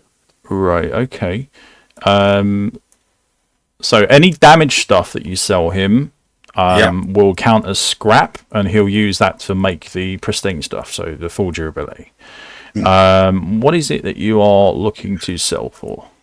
Well, there's 3 sets of leather damaged armor. Right. So those are they're leather armor, aren't they? Yes. Yeah. Yeah. Give me a persuasion check. I'm going to say it's a DC 10. No, sorry, DC 15, because you don't really know this guy. He's got no reputation or anything like that leaning towards you. So a 15 will get you 2 gold. Mm-hmm. Anything lower will get you 1 gold per scrap item. This is going to be a hard roll. Oh, very close. So it'd be a 12, wouldn't it? Okay, so he's willing to offer you 1 gold for all the damaged and all the crap stuff that you don't actually want. So cool. So that's 3 for the leather, 1 each. There was 3 damaged daggers. Mm-hmm. So the damaged daggers. Where are the daggers? I think daggers are only 2 normally, so you'll only get 1 for each of those. On damage. Yeah. Yep. There was a pristine shield. Okay, so for the shield will get you 3 gold. Cool. And there was a pristine short sword as well. Short sword, I think it's 2. Yeah, 2 gold for the short. Yeah, it is. Yeah, cool. So take that. and then I'll head over to Pippin's and reinvest in a set of thieves' tools. Right, okay. So we need Pippin, thieves' tools. He's only got one at the moment, so that's now gone. So he's now on 0 on those.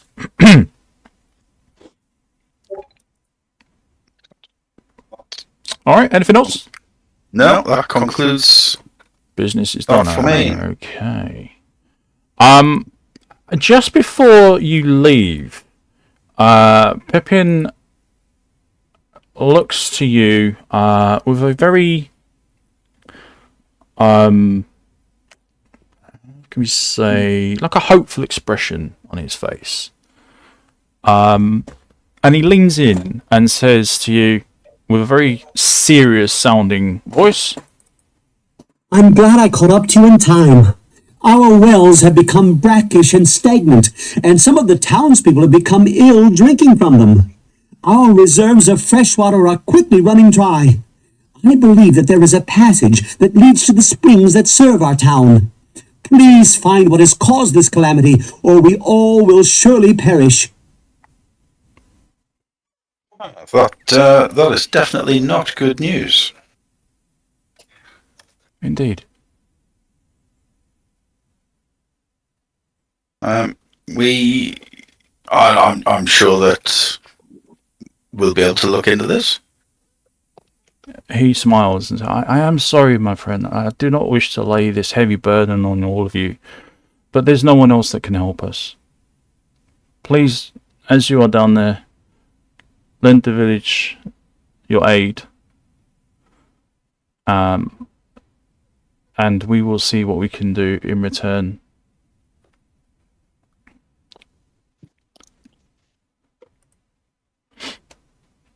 That's not a problem. Obviously, we are currently investigating the church and the issues around that. Maybe the two are linked.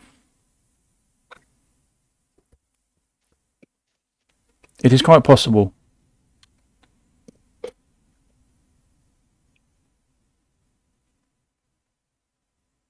Yeah, it's definitely something we'll keep an eye out on.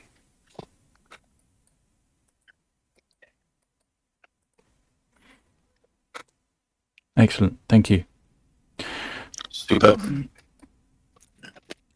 Okay, so is business concluded? I believe so. I believe so. Excellent. All right. Okay, so now we get to the meat and potatoes here. So this is potentially going to be the first time that you are resting. If you guys want to rest, I would assume you do. Now you have a choice. The choice is you can rest outside if you wish, but you won't gain any benefits for it, any bonuses. You'll get your stuff that resets per level, per rest and stuff like that, but you won't get any extra HP. Now, if you choose to do that, that's absolutely fine. Not advised, but it is absolutely fine. Or you can pay for a room, and it doesn't have to be a very expensive one, and you pay for a room over at Ogden. Ogden's Tavern is generally open at this moment because of what's going on the roads. There's not that many travellers that come this way. So he's got a lot of availability, and he's more than happy to reduce the costs and help you out. But he still needs to charge something just to keep afloat, okay? So you have 4 options. The first one is a basic room at 5 gold. Bear in mind this includes any food and drink that you would have whilst inside his establishment. So this will be for the entire day. So it's always done on a night basis. So if you pay to stay, then you get the whole day. And then if you basically pay again, you get the next day, and etc. etc. So you always pay up front. So you can have a basic room which will get you a hit point bonus of a d4 per night. So your long stay, your long rest is 1 day, So that would be a minimum of 5 gold if you took a basic room. Next one is quality room, a high quality or luxurious. Again, all this information is in the systems and mechanics just under town services, and that will give you the information that you need for that. Obviously, if you are spending time doing a extended rest, it's 3 full days. So you have the option of paying for those 3 full days, or you can pay for 1 day, you can pay for 2 days, or you can do all 3. It's completely up to you how you want to do it. It is a little bit fiddly because you can also opt to buy 1 quality room and then go back to a basic if you don't feel that you got the money for, or that you don't want to spend the money for those rooms. So you can always swap out to a lower or a higher quality room. But obviously, the higher the quality, the more hit point bonus you will have. So it's really a matter of how much you are willing to spend versus the bonus that you are going to get. So, where is everyone's thoughts about paying for rooms? Is this something that you would want to do, or are you going to basically be cheapos and spend the night outside? I'm going to go for the basic room. I was going to say I'm going for a basic room because that'll also then cancel out the level of exhaustion I've got. Correct. Yep. If you sleep outside, you do not recover your exhaustion because you're sleeping in rocks and it's not nice. You're roughing it. So yeah, okay. So minimum of a basic quality will get rid of your exhaustion. So we go down to the rooms and the resting. That will be okay. All right. So gold by 5, as well as taking the 90 off for the things I've just purchased. So we're just going to go for a long rest this time, yeah? We don't need the extended rest, really. I mean, it does give you a lot more bonuses, but I think for the time being, a long rest will be plenty, ample enough for what you need. So that will get your exhaustion gone. That will regain all of your features, class features, and so on. That would come back on a short or long rest. You also get a temporary HP bonus, which is an extra D4 at the end of your rest, because this is what you gain for resting, just doing long rests in general. You will gain that if you rest outside, so you always get that, but you will not get the bonus. Okay. No. So you've also got the option to do your downtime activity, which we will get to later on. So what I will do is I will get you guys to decide on what it is that you want to spend, how much you want to spend on what, and then you just get back to me, and we do all the maths and stuff like that away, off camera, off game, and then you come back. You're at the end of your rest, and everything's all different, and you've got all your new stuff added to your character. All right. So we can do that today if you want, as it's the first time. And then going forwards, we can just do it away from camera on Discord, or you can leave it because I think we are. Yeah, Christ, it's almost 5 o'clock. So I think what we might do actually is I think we're going to call it here, guys. It's a good time to stop. Generally, when you're in town resting, it's a nice place to pick up from. To start your adventure again and pick up where you left off. So I think that's a good way to end it for this session, if you're all happy to do so. Yep. Yeah. Wonderful.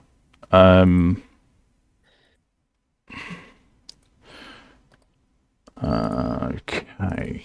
So yeah, this information is easily accessible. All you got to do is just come on here, tell me exactly what it is that you want to spend, how much you want to spend, and then we'll go from there. Sweet. All right, guys. Sounds like a plan. Excellent. Well, thank you very much for coming for the session. I really do appreciate it, and I've had a great time. I hope you have too. Yeah, no, it's been good. And I know it's been a bit gruesome. It's been a bit painful, but hey, you're still alive. You know, you've not eaten into your revives or anything like that. So you know, as far as I'm concerned, yes, you have been successful. It's been a very rough journey, but you've got in, you've got some decent loot, you've learned some spells, you've managed to slay a lot of different things, which I will be adding onto the bestiary for you, so you can see, you know, what armor and etc., hit points and all that kind of stuff. And yeah, you can gradually learn about the things that you are slaying, and things will become a lot easier. You go, oh, I've fought these things before, I know they're weak against fire, I've got a weapon that does fire damage, ha! You know what I mean? So stuff like that. As you progress, your characters will grow in knowledge of what they're facing. So, okay then. Well, there's nothing else to really do then. I will see you all in the next 2 weeks, and we will pick up. Take care, man. See you later. Have a good one, everybody. Cheers. Enjoy your evening. Bye. Yeah.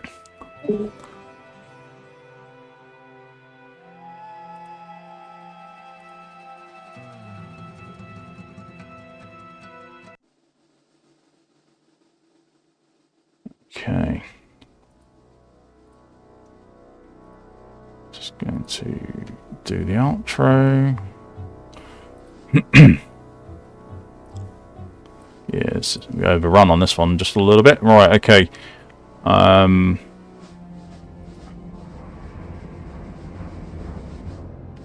I'm the only one that's left. So, once again, a big thank you to all of my players, who obviously I can't do this without. A big thank you to the viewers who are sticking with us.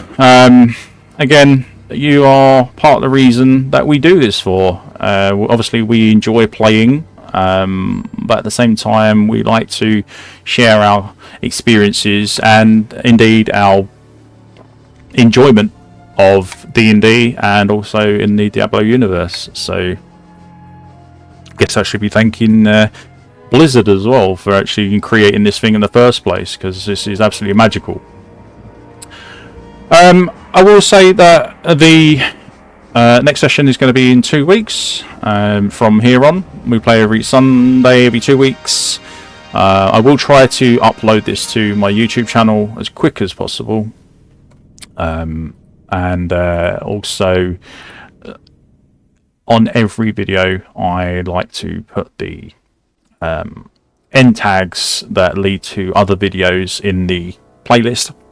And on top of that, in the description section, I leave our links to our Facebook page. I'll leave our links to Adventure Sanctuary webpage, and I also leave my links to Discord. So if anyone does ever wish to come and say hello, by all means drop by and speak to us. We're more than happy to have you with us. If you've got any questions, send them my way. I'm happy to answer them. I won't answer things that are too spoilerish, although this is an extremely old game, so anyone that is alive nowadays pretty much knows what's going on with this game. But for those of you who don't, however few you may be, I would like to try and keep it so that you experience all the things that the players do as and when. So we'll try and keep that spoiler free as possible. Feel free to drop a like and subscribe if you like what you see. Obviously it wouldn't hurt. You'll get updates as to when I'm uploading my next videos, so you can always pop along and see them straight away. What else I need to cover? That's pretty much it really. It's been a great session. Lots of interesting twists and turns. Obviously I know what's coming ahead of the party, and they've just now been introduced to their next quest, which is the poison water. They will need to find where the tunnel is that leads to the cave which holds the spring, and they will need to find a way to cleanse that water. So that's going to be interesting to see how they do that as well. And don't forget, they've still got to find the butcher as well, and that is probably going to be a very risky endeavour indeed. That said, feel free to drop a comment on the video itself. Love to hear your thoughts on the campaign so far as to If you've got a favourite character or a favourite moment, that'd be excellent to know. Strike up a conversation in the comments by all means. Yeah, so with that, there's not much else to really go over, apart from we're going to see you in the next 2 weeks. So, until we meet again, my dear friends and my dear travellers, goodbye for now.